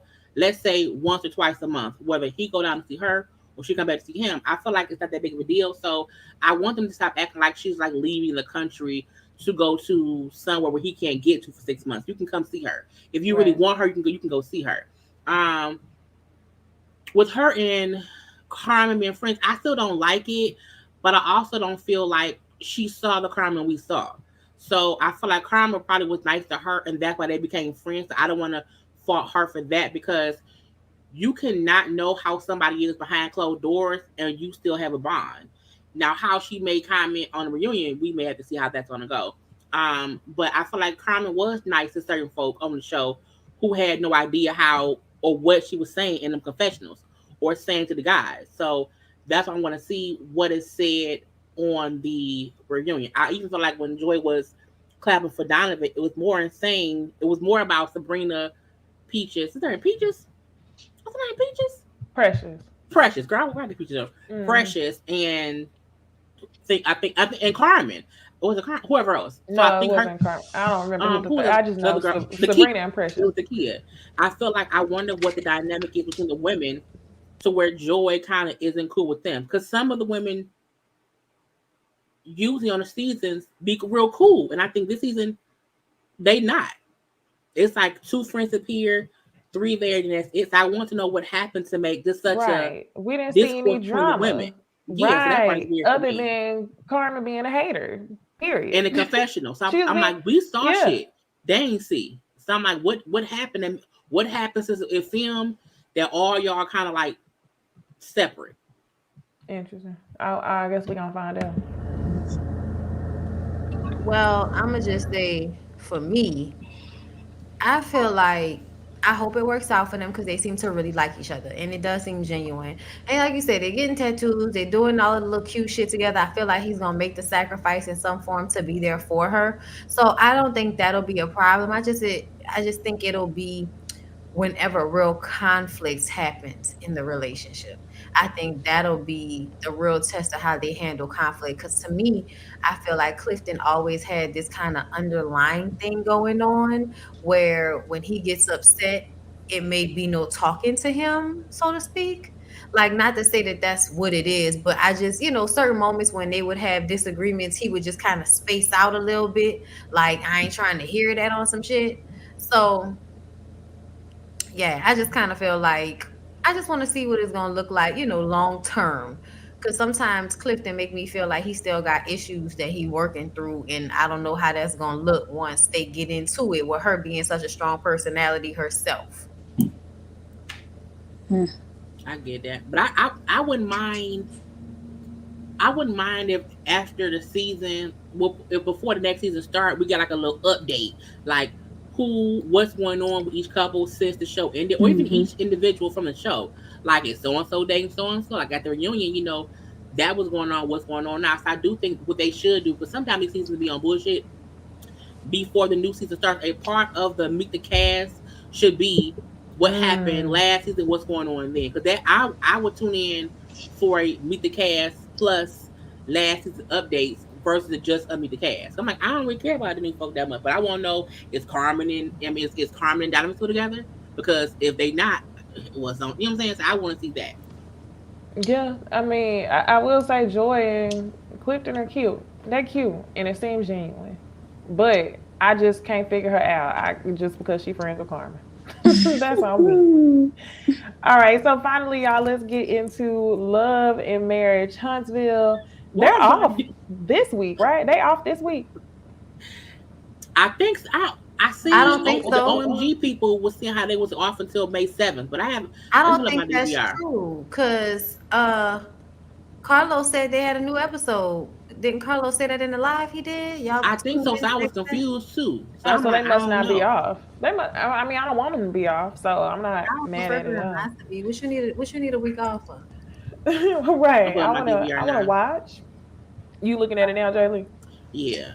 Yeah, I feel like they probably would stay at least until Love and Marriage DC come around, and then maybe And then take a break. merge into that, and then take a break, maybe So through the end of the month, because they come in so the middle of the this month. 14. so this week it says Tisha and Marcel Vidal revisiting Tisha and Marcel Scott's marriage. Look at the biggest fights, the shocking accusations, and That's the Marcel's the famous special. one-liners. That's the Oh, So that's yeah. special. just, okay. Yeah, yeah. So we ain't Okay. gonna talk about that, but I was about to say, we're yeah. gonna review that. I'm good on a special. We didn't see it. We didn't reviewed it. After taking notes, we don't need no specials. Okay, so for Love and Marriage Huntsville this week, I wanted to start talking about uh, Kimmy and Mel going to go eat tacos for Taco Tuesday with Stormy, and they had conversations about Martell. Of course, they talked about Disney too, but they talked about Martell. Kimmy says that she's gonna do a housewarming for Jalen, and she's choosing not to invite Martell. Instead of Mel saying, "Okay, cool, I'll be there," Mel is like, "But why?" Like, I think Mel was looking for one of them moments of, "I told you so." Ha ha. Now you feeling like I was feeling. And then Kimmy, ever so slightly was like, well, I'm sure you struggled with who he was for a while. You thought he was a good guy, and then other times, I'm sure you know all that you've been through. Um, so I thought it was just like, Mel, you didn't have to have a like I told you so type of moment, but that's really all I felt about that, how are y'all feeling about Mel when it came to the conversation with Kimmy, um, on whether or not she was gonna invite Martell? I think Mel wants people to. I don't think Mel wants people to not like Martell. I think Mel wants people to say that she was right. But I like how Kimmy's point was how y'all was in y'all marriage is the same way how we was in the friendship. At some point, we did think he was fucked up. At some points, he did not. But you can't expect us to always feel how you felt when we didn't live what you lived. And I like her explanation in when he was good, you stayed with him. And when he wasn't, you left him. So I can still say at points he's a good person, he has a good heart. However, he's also fucked up. And because recently we see drama follows him, now I do not want to invite him to my son's stuff because of what could happen. Whereas before, it wasn't as it wasn't as much tension and shit going on until Mel and Martell, marriage fell apart. Then it was like shit happened if they both came somewhere, it could be a fight. So Kimmy basing on when y'all together, y'all be fussing, fighting, and be foolishness. So Mm-hmm. you asked me to not invite y'all both. I'm following your wishes. I'm going to invite you, not him. Why I'm doing that should not matter because I'm still in your eyes. You should see I'm following your wishes. I could have said fuck your wishes. I'm gonna invite both of y'all because I think he's a good person. It's like I think Mel has to let go of wanting to be told you were right. Mm-hmm. Yeah. My main thing is I just feel like you can't always dictate who people can be friends with. I didn't really look at it from the aspect of always wanting to be right. That could be a point too. But I feel like Kimmy is trying her best to accommodate her. But what I didn't really like was her mentioning that she didn't know if she wanted to invite Martell because of drama, as if inviting two women that she didn't invite to her party wasn't going to bring about drama. So you're trying to shift that to Martell. We do understand that he bring the drama, but don't act like drama can't happen with Mel, Tisha, and Destiny too. What else did I want to mention about? Oh, the other thing was as far as like the whole friendship thing, and as far as Mel, like, oh, was you gonna invite him or whatever like that? Yeah, if she wanted to, she could. Because if her husband is still friends with him and he's like, hey, invite Martell, then she's probably gonna most likely invite Martell. So yeah, she gonna have to work on that part. You know what I'm saying? They starting to, and that's the other thing, right? When somebody do you wrong, you really don't got to do a whole lot of talking because they gonna see for real who they dealing with at the end of the day. Yeah.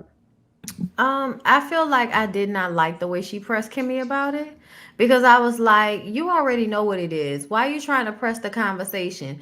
But I do agree with Jay Lee. It's almost like a come on, give me my eye high, give me my just due because I was trying to tell y'all that he wasn't right, and everybody was like, Martell's a good guy. And I remember when Kimmy said that shit, I was like I You love Kimmy, remember but she when he told us that in the interview, and we and was we was shook. like, so ultimately. I think we all kind of get, Mel's frustration with the way everybody continued to act as if Martell wasn't fucked up to everybody. You know what I'm saying? Like Mm-hmm. Martell literally wanted, like, but he called you a side chick. Like he the one that said the 20 girlfriends comments. He blew up Chris's spot all over again. Like Chris hadn't already, resolved issues with his wife. Chris ain't even on the show like that. You put that man business on Fresh Street. I forgot about that. When you said Chris, I was like, "Who is Right, Chris?" remember But the I dude he remember do business with? He when ruined his Mel Yeah. broke the glass in the Uh-huh. yeah. right with her leather shorts on and her wig with the two pony girl. That was not the look. But anyway, I just feel I feel like ultimately like Martell is terrible. So I still understand that she in a petty place and feel like, I just want y'all to see where I was coming from because of the way he was doing me, and I get that. But ultimately, please leave Kimmy alone about this because she's just asking you because she wants you to be there and she don't want it to be no problem. So just you and then at the end when she like, well, of course I'll be there. I love Jalen. Okay, so of course I'll be there. Well, what you doing all this What for did we then? go through this for? Yeah, what you doing? Yes, just to He's get so back around to disgusting that. sometimes, bro. I swear for God. But I mean, I still got a kiki out of the moment. But I appreciated the way Kimmy was like, well, I mean, you know how you felt about him. You went back to him and then you left him again. I was like, touche. I think I think she may not get people get why Mel feel how she feel about Martell. And I don't think anyone was saying like he wasn't a fucked up person. I think they does not want to make it feel like as a friend he fucked them over yet. I think the more Martell showed his toxic side, as we seen more, what I think like last season or whatever, they all shifted in how they dealt with him. Now everyone deals with him differently, but I think Mel was going through the thick of it at home, so she Right. had more anger or just more disdain with how he acted, and I do think she didn't get. They didn't see things from her lens. That they wasn't seeing what you were going through. We didn't even know really until it played out, and we all like, damn, he was really on some fucked up shit. So I do wish she would sometimes understand that it wasn't that no one Had like her sided back. with her. It was Mhm. like they just didn't know the severity of how bad it was or how fucked up he was, because to them as a friend, he wasn't really doing shit that bad. And then he I don't started to, think and then any it's of like us it's some do, bullshit. honestly. I don't think any of us do. I think things have happened worse behind the scenes. Oh Mm-hmm. That yeah. scene last season when they argued outside them At the people's house, house, yeah, that to me was like this shit is getting to a heightened level. Or You even when they was know? in Vegas I was and thinking he. that, Niecy. That was because Hmm. worse Mel had to than being come get outside had the to come house to get Yeah, me. him. yeah, yeah, Yes. yeah. Yeah. When they was in I think they Vegas. saw that, and that's why they kind. I think everyone changed. Like, oh, he on some bullshit. I think Last Martell. season. Yeah, when Martell realized his marriage was over, I think he burnt. He just scorched earth with everyone. Before, I think he was like trying to keep folks on the side outside of Mel, and once he knew Mel was over it, divorce coming, he just said fuck everything and just was I on also bullshit. feel like they saw something happen. I can't put my finger on it or remember, but I feel like there was a shift that made everybody feel like Martell was a liability. Right, that Vegas trip. And I wonder if that's part of the reason why Kimmy is treading so lightly with inviting Martell because, like, even though Maurice's own brother was the one who posted the picture, maybe Martell is just so hot and so quick to anger that maybe she don't know if he gonna come speaking on, spilling some tea on all of the husbands. And she like, you Mm. know what, don't bring that around my Oh, house. I definitely think it was a let me protect my situation since it's already in a sensitive place. And he might Yes. come around throwing shit around because we see that's what he likes to do. If Right. Mel was at the event and he was there and Mel was doing her, I'm good without you, energy thing that she liked to do that he hates so much, he probably would have felt the need to throw, to act a fool. And then when somebody tried to calm his ass down, y'all acting like it's just me and he You did fuck this. so and so and so and Right. so. Like he one He of can't them. never sit in his Yeah. blame alone. He got to take Mm-hmm. somebody He with want to bring him. up somebody's own issues, and it's fucked because he bringing up old shit that you knew they did already. Like you ain't bringing no new shit they did. You bringing up shit that you knew they did already. You've been holding on to it, and now that you're caught your shit, let me expose y'all too. And I'm like, don't ruin my happy Yeah. home. Oh, I If I'm think happy, leave me be. I think that apartment shit is true. I'm gonna tell you that right now. And Between him and Marceau. so, uh-huh. I Mm. think that shit, because I really do feel like that's the thing that him and Martell had in common. I felt like they don't do nothing else together, but they would go and meet up and be each other's alibi to do whatever they was gonna do. I really do. Because when you look at it, now that that part of the situation has changed, they don't really have a relationship like that At all. They don't at want to all. fool with each other. Now it's like they skating on ice talking to each other. Mm-hmm. At And least you can tell that Marceau. Marceau is holding back in some like constantly, it's all good, it's all good, hands up. That's why I thought it was so funny the way he came at Lewis, because I was like, look at you, as soon as you feel like you got somebody in a corner, you don't know how the fuck to act. But Martell come around with his turtlenecks and tight shirts on, and everybody be acting like they scared. Hmm. Let's talk about Destiny and Martell having a conversation while Martell was doing his best dishes. He was Oh washing the Lord. dishes. Um, they had a conversation about Mel again. And we talked. Did we talk about this in the interview? Why do I feel like we talked about this another We time? did. I feel like She We we did. brought mentioned that it. up. She Because I'm mentioned like, am I reviewing the episode? Am I reviewing? Like, am I talking about the same thing we talked about last Thursday? But no, because the week has been so long. We talked about this on the interview. So Destiny come over to the house. He commenting on her showing skin. She really ain't showing skin like that. He being messy. But they have conversation about Mel. They both harp back and forth talking about Mel ain't really got a good heart. She done switched up. This is how she treats people. But it was one moment for me where I had to, like, y'all know how much I love psychology. I had to apply some psychology to it. Martell is sitting there having a conversation with Destiny. And then all of a sudden, Martell says, as he's speaking to Destiny, I've been friends with Destiny longer than you. And in his mind, he was talking to Mel. So that's why I'm like, Destiny, you need to stop having conversations with this man and using him as a soundboard, because like nothing's coming from it. I guess you Mhm. both are benefiting because y'all are hearing what y'all want to hear from the other person, which is negative things about Mel.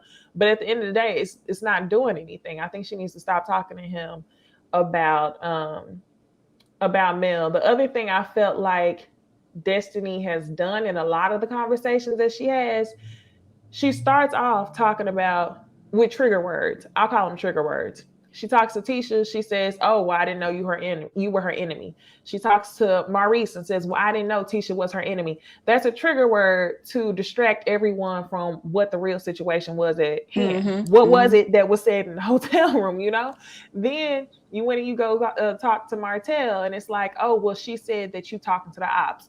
You done triggered Martell because you used the word ops, and now Martell is no longer curious as to what the real issue is. So after they have all that conversation, talking about Mel, says she don't have a good heart, blah blah blah, Martell ends the conversation and says, "Well, I hope y'all work it out," which was comical to Knowing me. he don't care.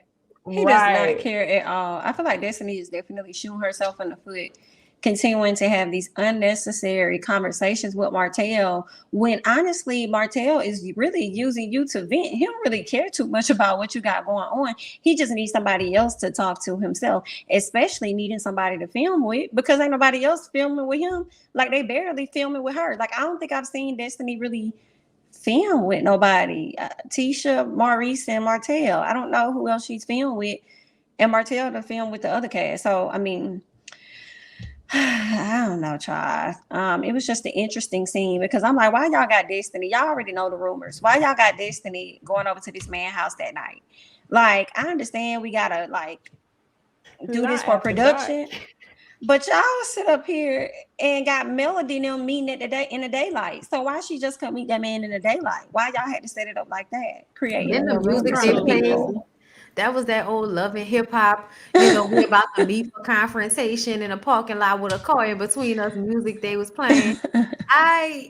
This is the part of the interview where I feel like she glazed over it because she know exactly what it was. And this is and I'm telling y'all, this for the most part, this is the only part that I was like, you talking around it, because it's exactly what we keep saying it is. You are upset that that girl distanced herself from you. And instead of just taking it on the chin, you doing all this like, kind of fucked up slick shit. Go and talk to Martell, go and befriend Tisha and talking to Tisha more. It wasn't even that you weren't cool with Tisha. It's just now you're even more cool with Tisha. And it's like y'all are commiserating about Mel. Y'all are agreeing about Mel's lack of, being a good friend. So I feel like that's the issue that we were having on the interview, was that she brought it up, but she kind of glazed over it. And I think that's intentional. She glazed over it because she know it looked fucked up. No matter how you slice it, how can anybody look at Mel and be like, Mel is wrong for looking at the way Destiny's moving and being like, girl, I can't fool with you no more. Like, Mm-hmm. Mm-hmm. but it is what it is. I really wish she would have been able to express more to us about, first of all, she wasn't gonna tell us what was really said, but y'all was talking shit about Mel. Stop with that. Tisha didn't say nothing bad about Mel. Girl lies. I don't believe that. Um, but I wish that we would have heard more about the Liberic part of the situation. And I know she's still in a situation with him, but I really wanted to hear more about like their relationship, because I feel like it happened so quickly, the way things took place between them. And it's like y'all was saying, it felt like a good Lifetime movie, girl. That's why I feel like I just, I want more detail, because it just feel like a good Lifetime Lifetime, movie. Tyler Perry. Anything. I feel like Destiny and Mel are doing the same thing in the aspect of they are both having conversations about each other with other people. The difference is Destiny's one of the people that she had odds with. I think going to Martell and Tisha specifically is what's odd. Like, I think Mel talking to Kimmy about Destiny, the same thing as far as I'm concerned with you're speaking about her to someone else. Destiny need to go talk to somebody else besides Tisha and Martell. I think had she done that, no one would have an issue. So I don't have Like it's her weird because auntie that she said was in the room, and like nobody cared about your auntie being in there. right. So I feel like I don't even have an issue if Destiny's story is her and Martell has known each other longer, and so that's her friend. Cool, whatever. But I still feel like just don't go to him to vent about Mel. Go to Kimmy. Hell, I didn't have an issue with her going to Martell Maurice ain't to even vent. listening. Yeah, I'm like, don't go to Martell, don't go Even to though Tisha because Maurice it's going. messy as shit. That As shit, hell. he's so I think, messy. He but it's be like at like, least that's not. But at least he's not somebody who Mel can say, see, she. right. I'm saying I'm like go to somebody who people can say, okay, she's just venting this thing where Mel is. That genuinely Mel is care right. Right. Mel is about the Nobody friendship venting just even like breakup. Destiny Yeah. is, so it's that no they felt a difference. way about her talking to Maurice because she went and talked to Maurice too, and nobody even really mentioned it because that wasn't the Yeah, big deal. so It that's was the really difference. that you specifically went to people who you know already don't see it for her. Correct, which is very difficult. If you already know that there was a fallout and you hate that your friend would assume her words that you were talking about her, oh, I feel so bad, then why continue to have these conversations with said people and then label certain keywords, buzzwords to these people that came out of Mel's mouth? That means that you were trying to put a target back on her back outside of the one that you probably already got with her. And Yep. that's not how that's supposed to go if you This is my genuinely question: cared Hold If on, about wait, Mel, her but if, before I if and you forget, want Mel the really friendship said it, back. before I but the forget question is, this, if Mel please. really said it, is it wrong for her to repeat what Mel actually said? I think that's the weird part. I wanted the Mel use the word enemy, or did she just say somebody I'm at odds with? I think if I you feel like it is wrong. Like if you still hopeful to have that friendship, and after that incident took place down the road, you turned around and confided in her about your business, this, that, and the other. And now things are not going your way. You sitting up here, just like she said in the interview, she was like, I don't even know why Mel even pretty much aired out the fact that she gave her money via PayPal, right? I guess to like throw it up in her face at a later time. Well, then now that y'all not cool, why would you turn around and go have a conversation with the two people that she do see on the opposite side as her? No, I'm saying had she said that to somebody, I'm saying not if it was Martell and Oh, okay, Tisha, okay. but had she just had that conversation with anybody with the trigger words, if she's saying what Mel said, is that wrong? Not going to Tisha and Martell. If she told Maurice or Kimmy that, will people still feel like she's trying to cause I people still to feel some would. kind of way? I still would. Yeah, I think it would still be the same thing. It still would be the same thing. And just because if that's how Mel moving, where she wants to like, promote whatever, if you still want the friendship for you, then you don't have to add that at all. You don't have to tell nobody the details of nothing. You could just It's let a them know, trigger like, word. hey, me and my homegirl fell out. I think she thought that we were talking about her or whatever. So she kind of had some words with me. Like, you don't have to go into detail. That's an executive decision that she chose to make, to go into detail about what was said. You see what I'm saying? To It's invoke enough emotion to in the say people she was we're at talking to. odds. Right. So I think yeah. And another thing that And I hate that. I wanted to bring up was when she said, when I asked her the question about how you don't see the similarities between LeBaric and Martell, and she says, well, I didn't experience Martell as a husband. And I was like, yeah, but as a friend, he threw in your face that it was your fault that you were divorced, just like Mel. Remember, he said that's you and Mel fault. That's why both of y'all going through a divorce, because y'all can't control That y'all mouth. mouth. He Yep. told you that. So I just kind of feel like you're ignoring who Martell is to everybody because it suits you to go to him about Mel. And to me, like, that's because I can't. You're a grown woman. You mean to tell me you really got a real friendship with this man that act like this, talk to you like that? Like, come on, bro. Like, to me, that means that he said other things. And that also makes me wonder, what is his friendship like with LeBaric? Because that seemed to really be his friend, not you, LeBaric. Help me. He Because made he's him Well, known they LeBaric since he film. was a Yeah, baby. I see that. So I Destiny and think Martell is filming partners. Let me read the super chat real quick. Thank you, Ashley. Ashley said Martell's response to Kimmy informing him on not being invited is why nobody wants him around. Martell snaps and goes from 0 to 100. He gives snapped. Who he help? does. I want to say I do think people have fucked up friends in life.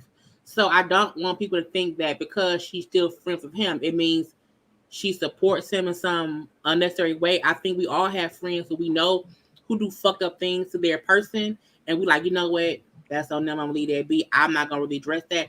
And I also like that when Martell said that to her, she checked him about it. Like, nigga, the first of all, don't come at me about my Mhm. shit. So I like that it showed there must be some kind of friendship for her to be able to get at him like, don't do me like that. Cause I ain't gonna take that. But I do think fucked up friends do fucked up things, and some folks keep fucked up people around for whatever reason it may be, and you deal with them over here. But again, they on a show together, so I think in real life she may not really be hanging out with him like on a regular basis, but on the show, like what else she gonna do?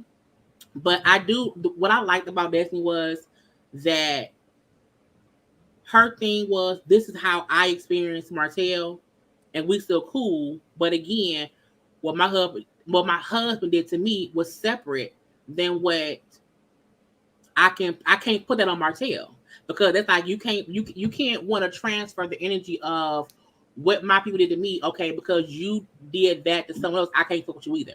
We keep Mhm. fucked up people around, and it's like that's something that we all have to kind of learn to stop doing, because it just drains our energy. So I like that she's like, he didn't do that to me, so I'm not gonna take on that um energy of his wife's and his bullshit.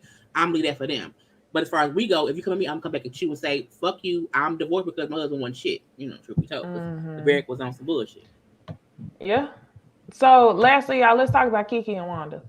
I had a differing opinion than 99% of the viewers who watched my review over the weekend when it came to Kiki versus Wanda. In my opinion, I was Team Wanda for the first time in life. I wasn't talking about her starting drama for bingo chips and pump it up spray from the Not beauty bingo supply store. chips. I was not talking about her. I was definitely here for it whenever she went to go talk to Kiki. Only because I felt like Wanda showed that she is not as easily manipulated as Tisha. Even though she don't sound as smart as Tisha, she was still following along with what Kiki was trying to do. So, okay, let me recap the show. Anyway, Wanda hears that Kiki was talking about Tisha down to Mel's Christmas party. So Wanda pops up on Kiki and talks to her about it. So first they start out real shady. Kiki's like, yeah, I'm drinking wine out of plastic cup. I'm sorry. I'm acting hood rich.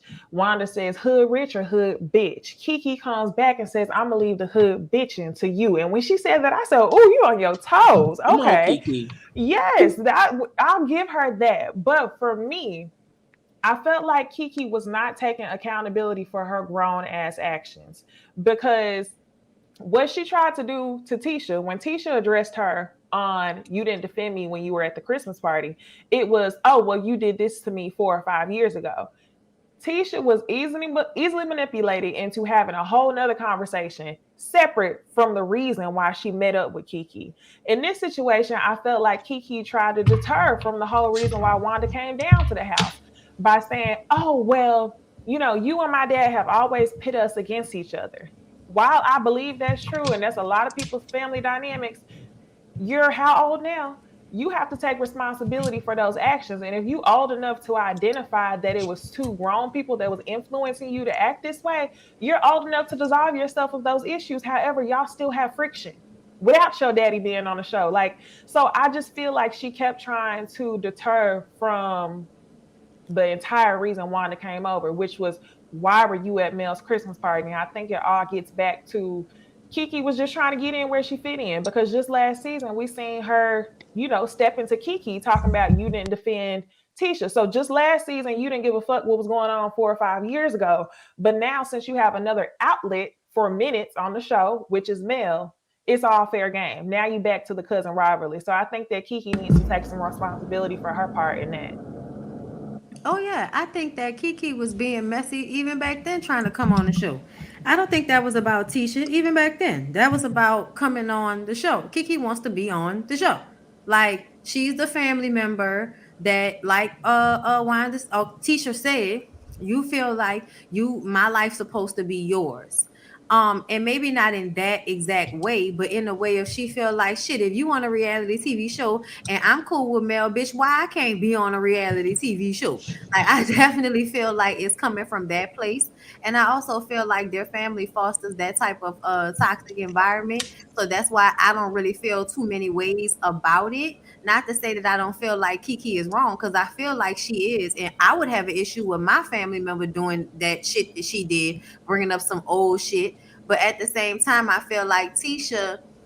So I feel like that it was Lilith again that made that point about Tisha using whatever happened with Kiki as a like an escalation tool. So basically, Tisha always saw the Holtz as an example of the relationship she wanted to have or the status she wanted to obtain.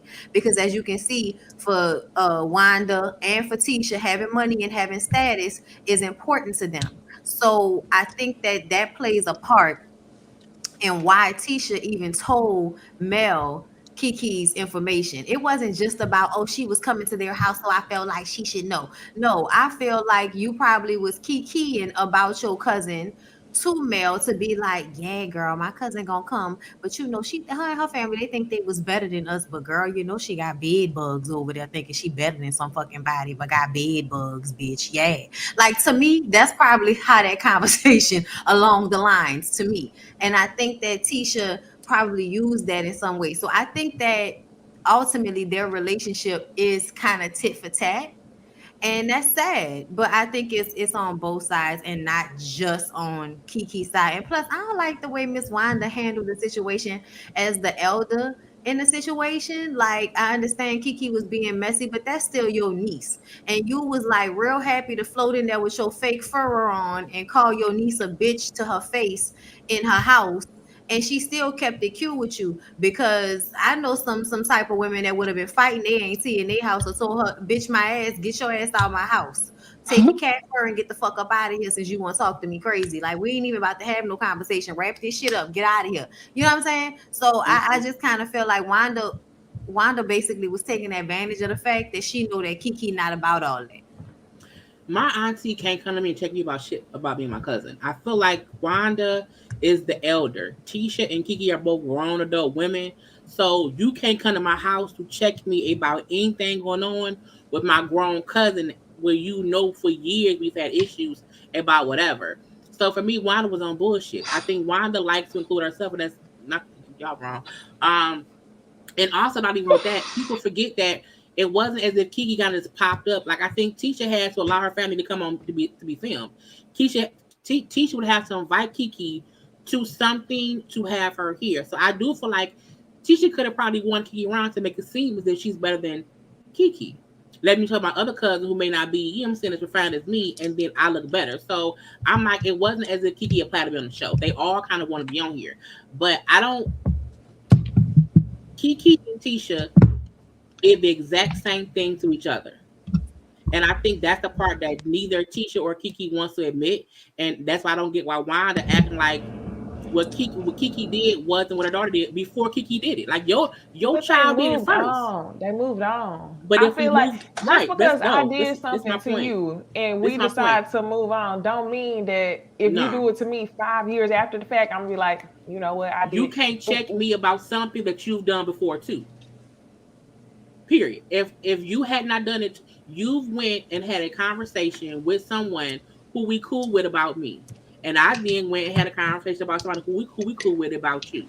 So you can't act as if you have not done it too. And I think because they both grown, they both being petty about it. They both being messy about it. It's your teacher's the one who we know more, and we don't know Kiki that much. But they both did the same shit.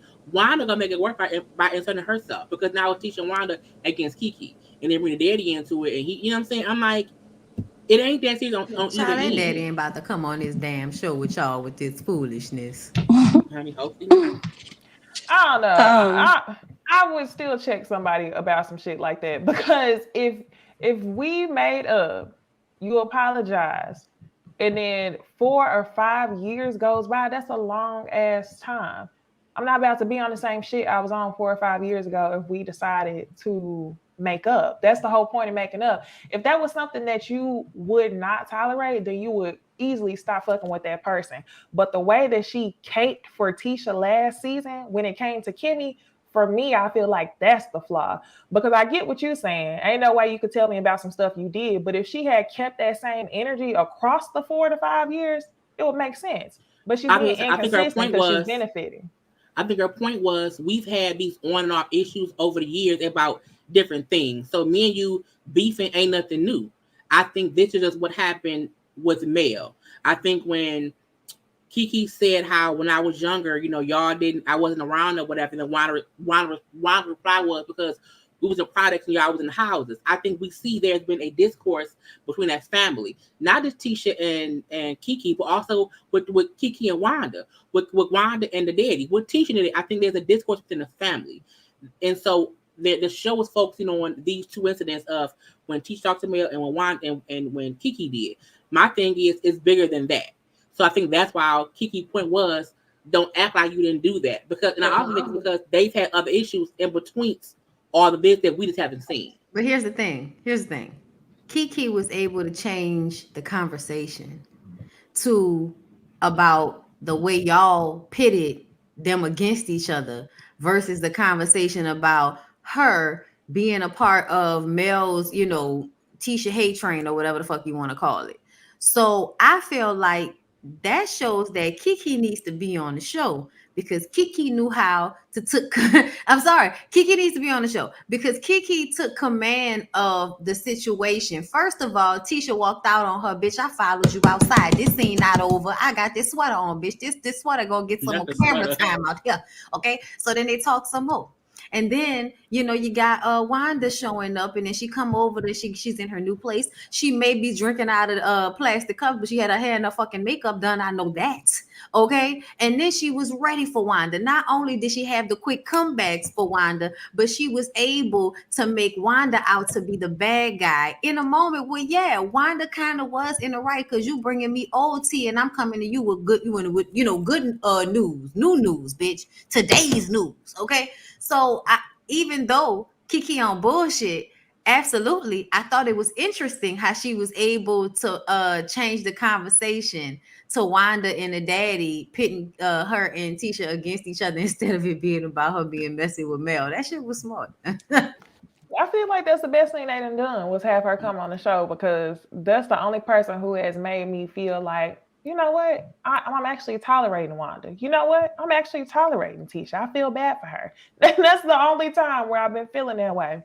But outside of that, Jamie, go ahead. I was just gonna say I definitely agree with Bondi about Mama Wanda and them creating and fostering that environment for these ladies to compete with each other. And because there's so much competition with them, whenever they forgive each other for the stuff that they do, it's never genuine. They don't. It's just another thing under their belt for them to hold on to. So when they get to the next place, they're going to take that and throw it up in their face, throw it up in each other's face in an effort to excuse their behavior. When Mama Wanda said that she wasn't friends with, she told Kiki she wasn't friends with Mel or she don't know Mel. And I'm like, she has to. Because why would, and she had to have known Mel for years, because why would Tisha confide into Mel about Kiki's business? Kiki. Like, that makes no sense. So they had to have been friends for a very long time. I do think that Kiki was wrong, though, at the end of the day. Like, if you did say that you forgave her, move on. You know what I'm saying? Why you sitting up here talking about this lady marital stuff over here with a whole nother lady that you've watched on the show, don't like her, and then you just came on the show to support her? Like, you're looking pretty bad to the viewers. But at the end of the day, some part of me don't want to fault Kiki all alone. I really want to fault Miss Wanda and the daddy now, because y'all created that environment for them to operate and that really be where it come from. Y'all, that Sunny Sunshine comment is a good comment. She said, I'm convinced that Mel told Kiki the reason she wasn't on the show was because Tisha said XYZ. Kiki said, oh, really now? Well, did she also tell you Booyaka? That's how that old news. That's what I've been hearing too. Yeah, that supposedly the meetup was about the meetup at allegedly the meetup at Mel's house was like a casting thing. And so before the casting thing, Tisha put some tea in Mel's ear about Kiki. And that may be why Kiki wasn't on the show back then. That's why it was, because again, I heard that on this live yesterday too. Yeah. Mm-hmm. I mean, and honestly, that would make sense, because I feel like Mel is absolutely the type of person to hold on to some tea until the appropriate moment to disseminate that information.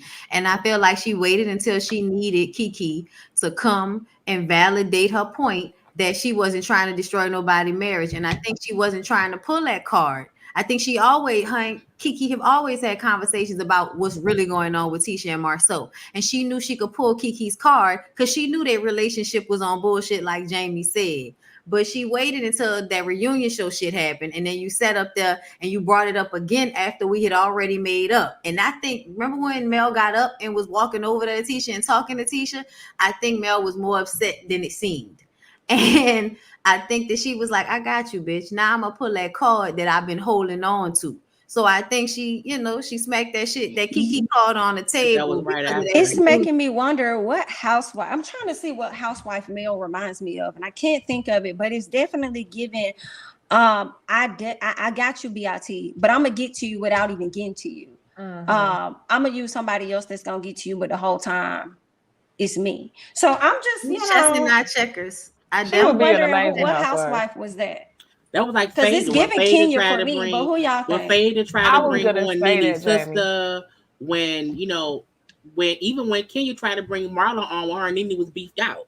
It's like Remember when when bring Kenya someone, brought on the cookie lady?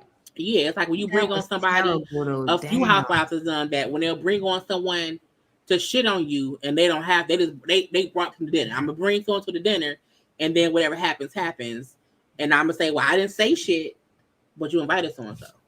Y'all not gonna call Mel Shawnee. That's just a little bit too Oh, much. It's absolutely not. That's not It's where I was. absolutely not Giselle either, because Giselle's not that smart. Well, no, Giselle tried to bring on. Sherman's ex-wife.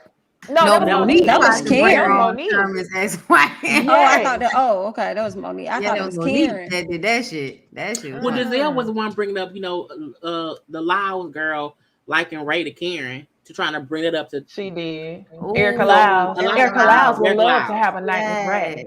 Yeah, that was easy. She just screamed on that lady in front of people. That was an easy read, bitch. You ain't have to do no research for that. That was easy. I think Love and Marriage Huntsville is transitioning into like a housewife type show. Yeah, because you can't rely on Mel and Martell's bullshit anymore. That was that was like 2 seasons of shit.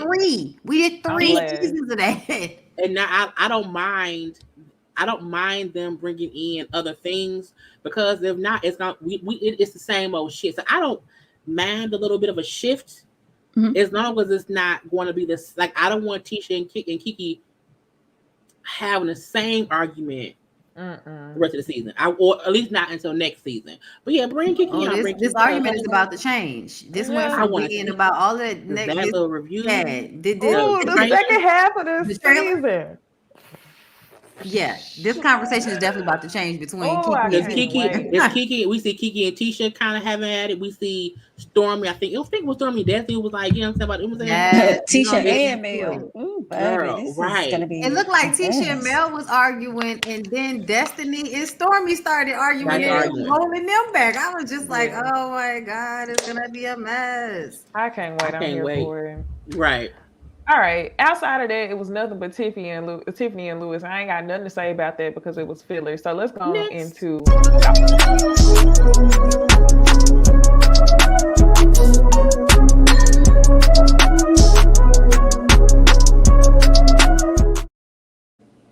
All right. So this week, y'all, Meg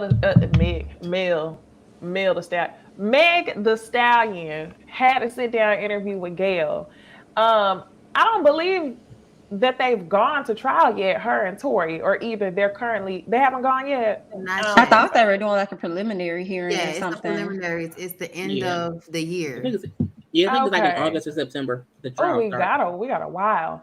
So Meg gave a lot of details that a lot of people did not know about the night that Tory allegedly shot her. I got like 2 minutes of the video and I want y'all to watch it. I think Gayle asked a good question. She asked her, did she have an intimate relationship with Tory? And then Meg also explains why she had all these randoms around her. So I'm gonna play the clip. Don't want to be in this car no more, because I see it's getting crazy. So I get out the car and it's like everything happens so fast. And all I hear is this man screaming, he said, dance, and he started shooting. And I'm just like, oh my God. Like, he shot a couple of times. And I was so scared. In the car, shooting from the car, Megan? He is standing up over the window, shooting. And I didn't even want to move. I didn't want to move too quick, like, cause I'm like, oh my God, if I take the wrong step, I don't know if he can shoot something that's like super important. I don't know if he could shoot me and kill me. Like, Were you afraid for your life at that I time? was really scared because I had never been shot at before.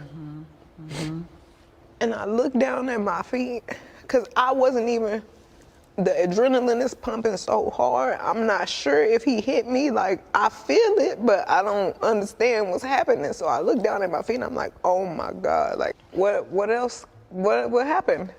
In text messages obtained by CBS News, Kelsey Harris, the other woman in the car, texted Megan's security guard saying, "Help, Tory shot Meg."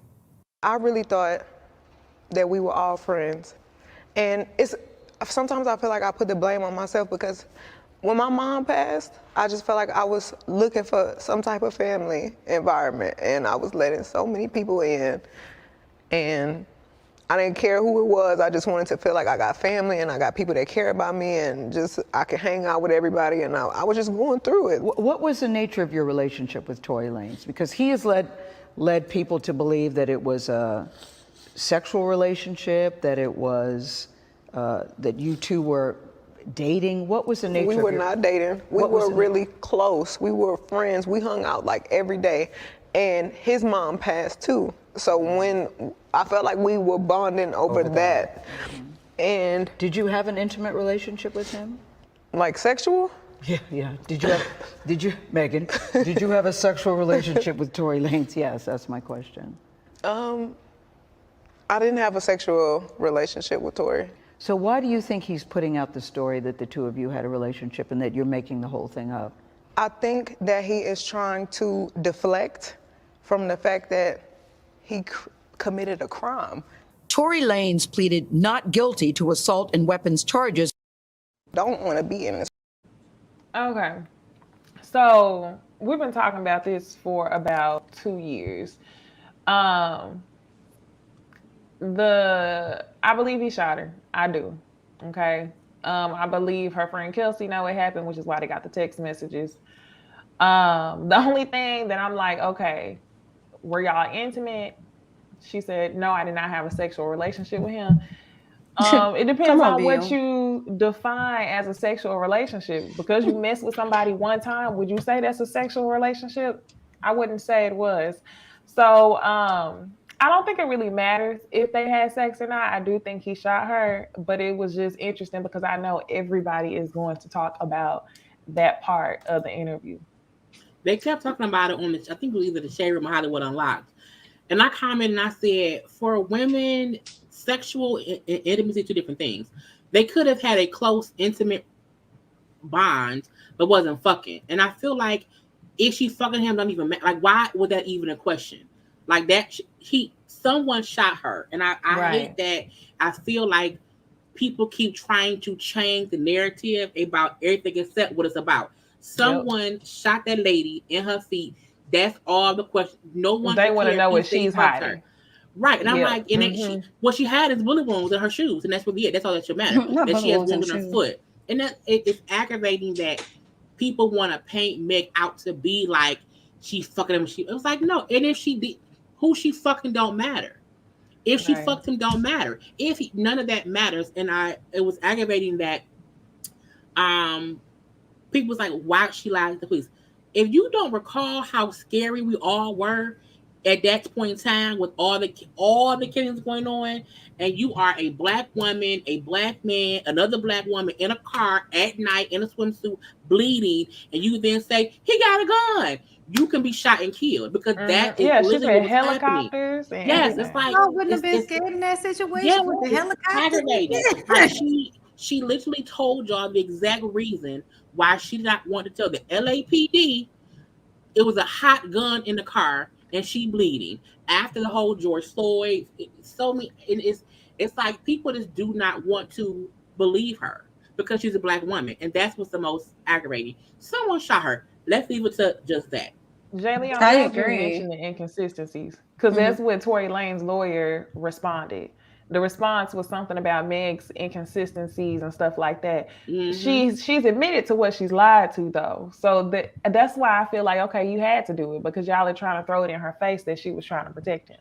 And Yeah. another, I go think ahead. they should take away number one, let me get this out of the way. Yes, I do believe Megan and Tory definitely had a sexual relationship. It was the laughter for me.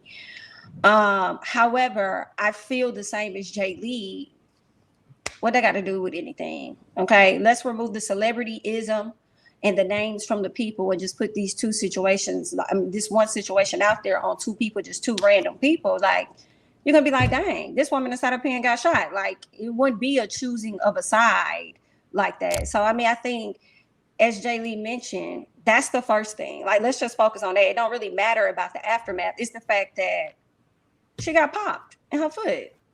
It would have never got there had things not escalated and he did what he did. So I mean, that's the main thing. Like, whether y'all want to believe it or not, like, she got wounds in nobody her would foot. claim this nigga. Like, I would. Do you know how many men say shit like, "I will keep the lie alive. It don't matter. I will lie and lie and lie. It don't matter. I will keep saying it didn't happen." Then at the end of the day, y'all know exactly why Meg is saying ain't nothing happened between them. Because y'all are gonna use that. If she actually admitted to having some type of sexual relationship with him, y'all would have used that as a way to make it seem even more so like she was lying. Even though I don't know how you lie about a fucking hole in your foot. I don't know how you lie about pictures and evidence from the hospital and still having bullet fragments in your feet and shit. I don't know how you was to be gained at the end of the day from lying about that. I honestly feel like Tory Lanez knows what he did, which is why he texted her after the fact trying to apologize. Like, at the original story when this shit first came out, I came to y'all with all of this shit, the dance bitch shit, the the Kelsey situation, all of that. But ultimately it doesn't matter because she got shot. She's the victim. She can say whatever she wants to say. And everybody that feels like it's not a good look, why is it a bad look to say what the chain of events were? Why is that a bad thing? And then Vivica Fox said, oh, they could use it against her. How are we going to use this nigga shot me in the foot against me? How are we going to use that against me? And then another thing, y'all, common sense. If she stepped on glass and they took her to the hospital, you would be able to see the difference between a bullet wound in the back of somebody's fucking foot and glass on the bottom of their feet. You would be able to see the difference. And another thing, they were leaving Kylie Jenner's house. Can somebody tell me where Kylie Jenner, like, where she live at? What? A very rich neighborhood? Do you think there's broken glass on the street in Kylie Jenner's neighborhood? Talk to me. Let me know. Because I don't have broken glass on the street in my neighborhood. So, I mean, and I'm saying shit happens, but like, y'all, that really be, I'm sorry, that's just in the hood where it just be like broken glass on the street and you could possibly like step on it and then your foot be fucked up. And most people's cul-de-sac, nice neighborhoods like they was coming from, ain't no broke glass on the street for you to just hop out the car and gush, I stepped on it. There I'm in, the people driveway leaking all over the place. Like, no, bro, what are we even talking about? Right. It's a mess. So I guess we gotta wait till the second half of the year, the midpoint of the year, to find out where this case actually goes. I guess I don't know. Are we gonna have more information once they actually take it to trial, or did she tell too much? I don't know. I don't She think hasn't she said told much too much. else. That she hasn't said anything more than what she Than what said we already before. know. Well, She we've just kind already, of that's what I'm saying. Like, right. She just we've kind of already talked about all reiterated of the stuff. stuff that she Yeah. said. And another thing is that Tori did a whole album talking about it in songs and shit. Talking about their relationship and song. Nobody had that wasn't him speaking his piece when he was getting on Instagram live, running his mouth and not saying nothing. Y'all remember when he'd be like, I'm about to say something, and he get on live and And not don't say a say motherfucking nothing. thing. And we were Yep. sitting up there And waiting for him to say this it, is and the he thing. never did. If he wanted to, he could do an interview. He He not can't gonna say deny it nothing. because it would then be held against him about him lying. Yep. That's why he hasn't said shit because He's gonna use silence. he's never said Yes. I did not shoot her. He's never said that. Not He's once. always made it seem like, well, if I shot her, what That's not what happened. He'll say that's not what happened. He'll on never bullshit. say that I didn't shoot her. He'll say that's not what happened because the story is that you didn't mean to shoot her. The story is that you were shooting at her feet on some high bullshit and you thought that, you wasn't really going to hit her feet and then you ended up really hitting her fucking feet.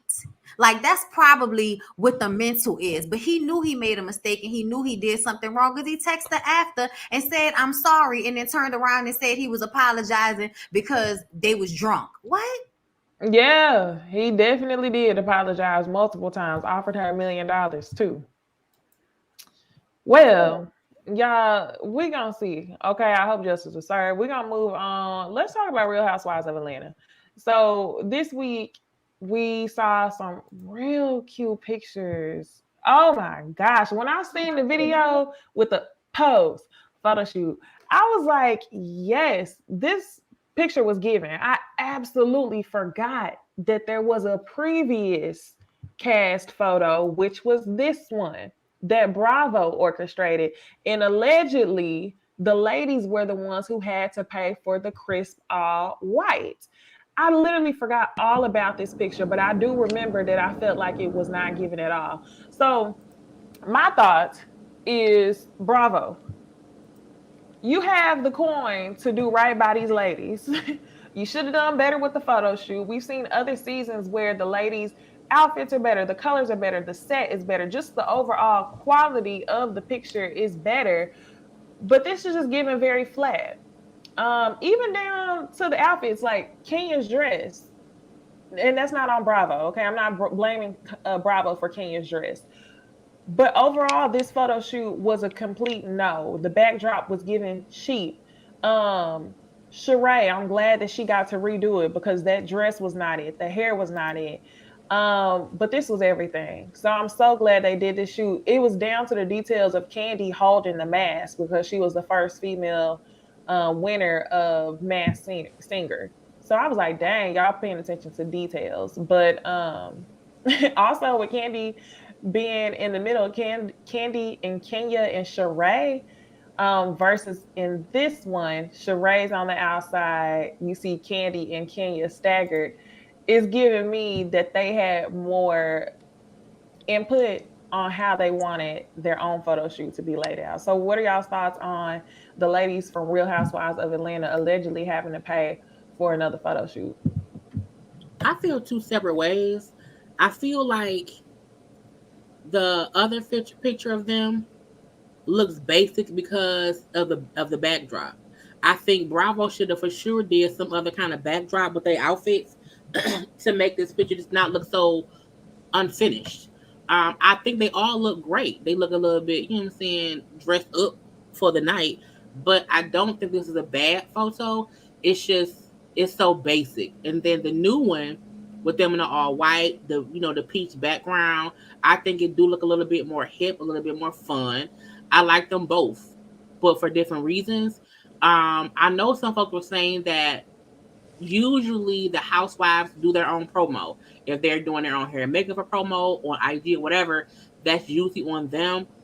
I like the fact that they did not like the other photo and then took it upon themselves to do something different. I just wish they didn't have to, but I like that they took the initiative to do it. Because this photo, if the background was just plain, if it wasn't that peach back there, would we still say it was boring? But to me, also, There was a they picture look with they have the picture two ways with the plain background and it still looked right, fire. Still eats up and the other one. they look more enthused here. They're serving here, and then the other one, it's a whole different vibe. But I wish they didn't have to do that. Even how they had the Photoshop in Marlo because Marlo wasn't there at the white photo shoot. Um, but I like that they said, "Fuck it, we'll do it ourselves." I just wish they didn't have to. For me, I feel like the first picture was sad, and I feel like Sheree looked like somebody, the rich lady that go down to the church and spend time with the folks at the church, but she always come through with a nice little check to the folks down to the church, and that's what it's giving. I think everybody's looks are nice, but the background, the chairs, like it's just basic and they deserved better. And I feel like it almost like was like a slap in the face. Like we just gonna give you this plain ass background, nothing special. Y'all dress in these stone or silver, bronze, and all of that colors, and just show up looking cute, and we're gonna snap a few pictures, and that's what we're gonna do for y'all. Yeah, you got a whole new cast for the most part. You know what I'm saying? No more Portia. Now you got no more Cynthia. Sheree's back. Now you have Drew, and Drew was there last season, but still, she's still new. And now you got the new girl whose name is escaping me in this moment, like I don't know her. Sonya Richards. You Sonya Richards, and I love her. I used to watch her reality show back when she had it on BTV. I always liked her and her husband. Can we slide back to that new one? Candy, what's going on? Candy girl, what's going on with your waist? What's going on with your waist? Who did the Photoshop? I did not even notice that. Who did it? It's wrong. It's fucked up. It's not okay. It's not right. It's not okay. I don't know what's happening, but it's messing it up for me because I love the Morticia Adams wig. You know what I'm saying? Candy looks beautiful in white. I can't really tell what the dress is giving, and her waist looks distorted. So that's fucking me up. But I feel like besides that, yes. Sheree finally looked like somebody mama instead of looking like somebody, matronly auntie that's also a grandma. So I'm here for how she looked right here with that thigh out. Ooh. Kenya is giving I pimp the girls, and I like that too. Sonya looks younger in this for some reason. Like it's free flowing. I'm loving it.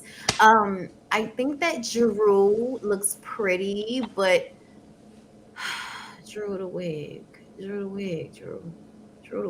Like it needs to look good in these pictures. It can look good in person, but it needs to look good in these pictures. That other wig was much better. Yeah, because it was done.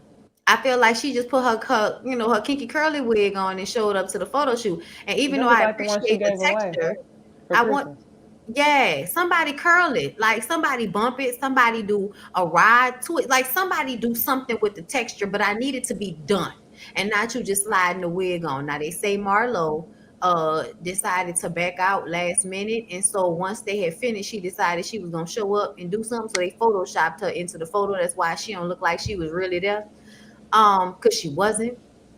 And I'm like, oh, so Marlo gonna be a problem this season, huh? But I love this. I love the peach in the background. It look classy. It look like season 14. This looks great. It looks like we definitely about to get it seems like it's coming off just a little bit like a whole new franchise, just a little bit, with all these different, ladies here, some new, some old. But overall, the short answer is I think all of the ladies look beautiful. I think the choice of color was nice, especially with the backdrop. Definitely made it pop out more. I love this peach in the back and actually wish that they would make this like the standard going forward, like for all the different housewives, like probably create this. But I think the ladies all look beautiful. But I do have a problem with the fact that they had to sit up here and fund this photo shoot themselves and do like a promo video shooting things all on their own, when I feel like other franchises, they find money to give them new openers every season or whatnot, new photo shoots and stuff. So I just I hate that. I hate it. I don't like it, but they look good. See y'all on Sunday.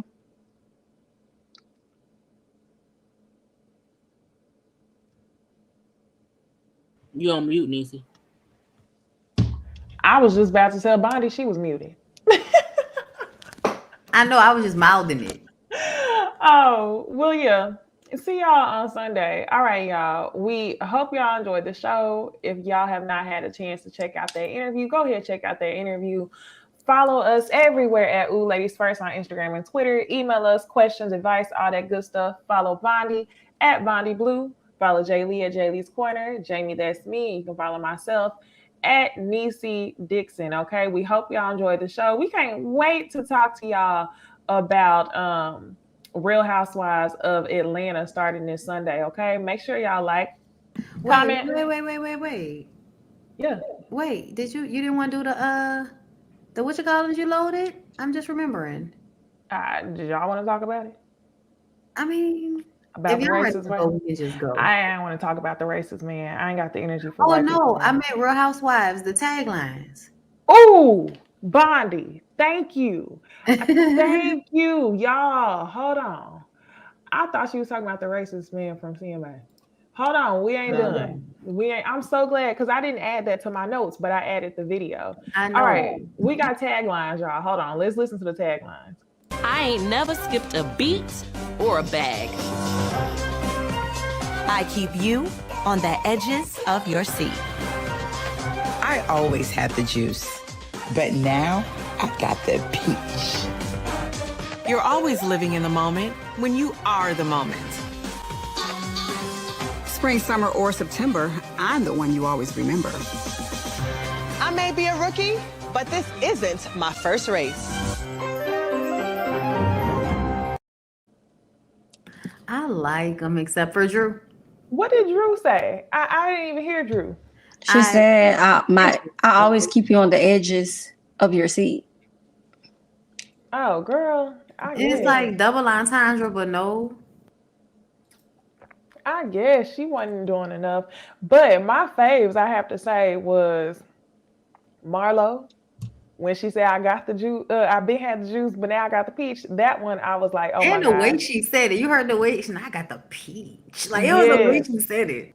Mm-hmm.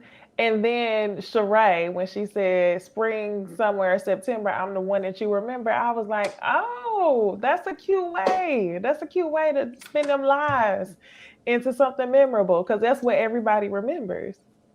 They keep bringing her back. Mm-hmm. My faves was Sonya, Richard Ross, and Marlo. Marlo were my two favorite taglines. Yeah, I really like Candy's. I'm trying to remember what Candy said. I never miss a beat or bag. I said, if that ain't a fact. Because she always reminding people that she's the longest running housewife to not miss a season ever. So I'm like, you're right. I forgot about that. I like Sonya's. I thought hers was super cute to come into the season. And I feel like Sheree's was definitely a fact. Like summer, spring, whatever, girl, you're going to always like remember me. And I'm like, that is so true. Mm-hmm. We always going to remember that. You are so right. And you are a person that has come back for at least, 3 seasons? Like 3 different, you've been back like 3 different times or whatnot. So it's like, obviously, we do remember you because you keep coming back. So shout out to you and shout out to the fact that Bravo remembers you enough for you to come back and you ain't got to file no lawsuit. But who else? I think Marlo's was cute too. I been had the juice because when I think of juice, I think of her fashions. And then she turned around and she like, I got the peach. And I'm like, well, did she lie? Yeah, when she said juice, I was definitely thinking about her fashions when she said I've been had the juice. So I was like, okay, Marla. Okay.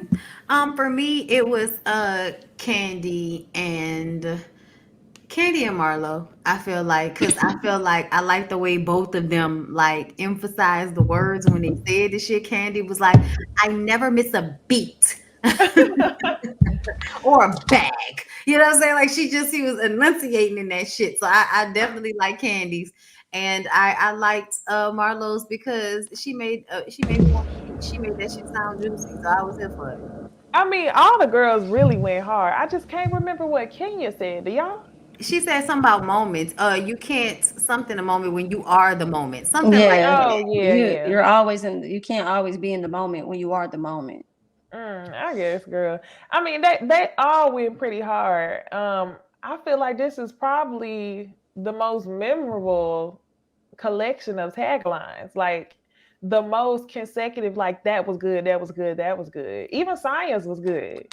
No, Drew's is memorable because it was stupid. So I want her to go back and edit before Sunday. Like, come up with something else. Like, come on, Drew. I want her to go back in the booth and change that before Sunday comes. Well, I can't wait. Fix it, Jesus. All right. Now, y'all can actually go follow us everywhere. I've already told y'all where to follow us. Hope y'all like, comment, subscribe, all that good stuff. Come see us every Thursday where we talk about Ooh Ladies First panel. Next week, we going to be on Bonnie's channel. Sure will. We'll be on Bonnie's channel next week, y'all. With that being said, we will see y'all in the next video. Bye.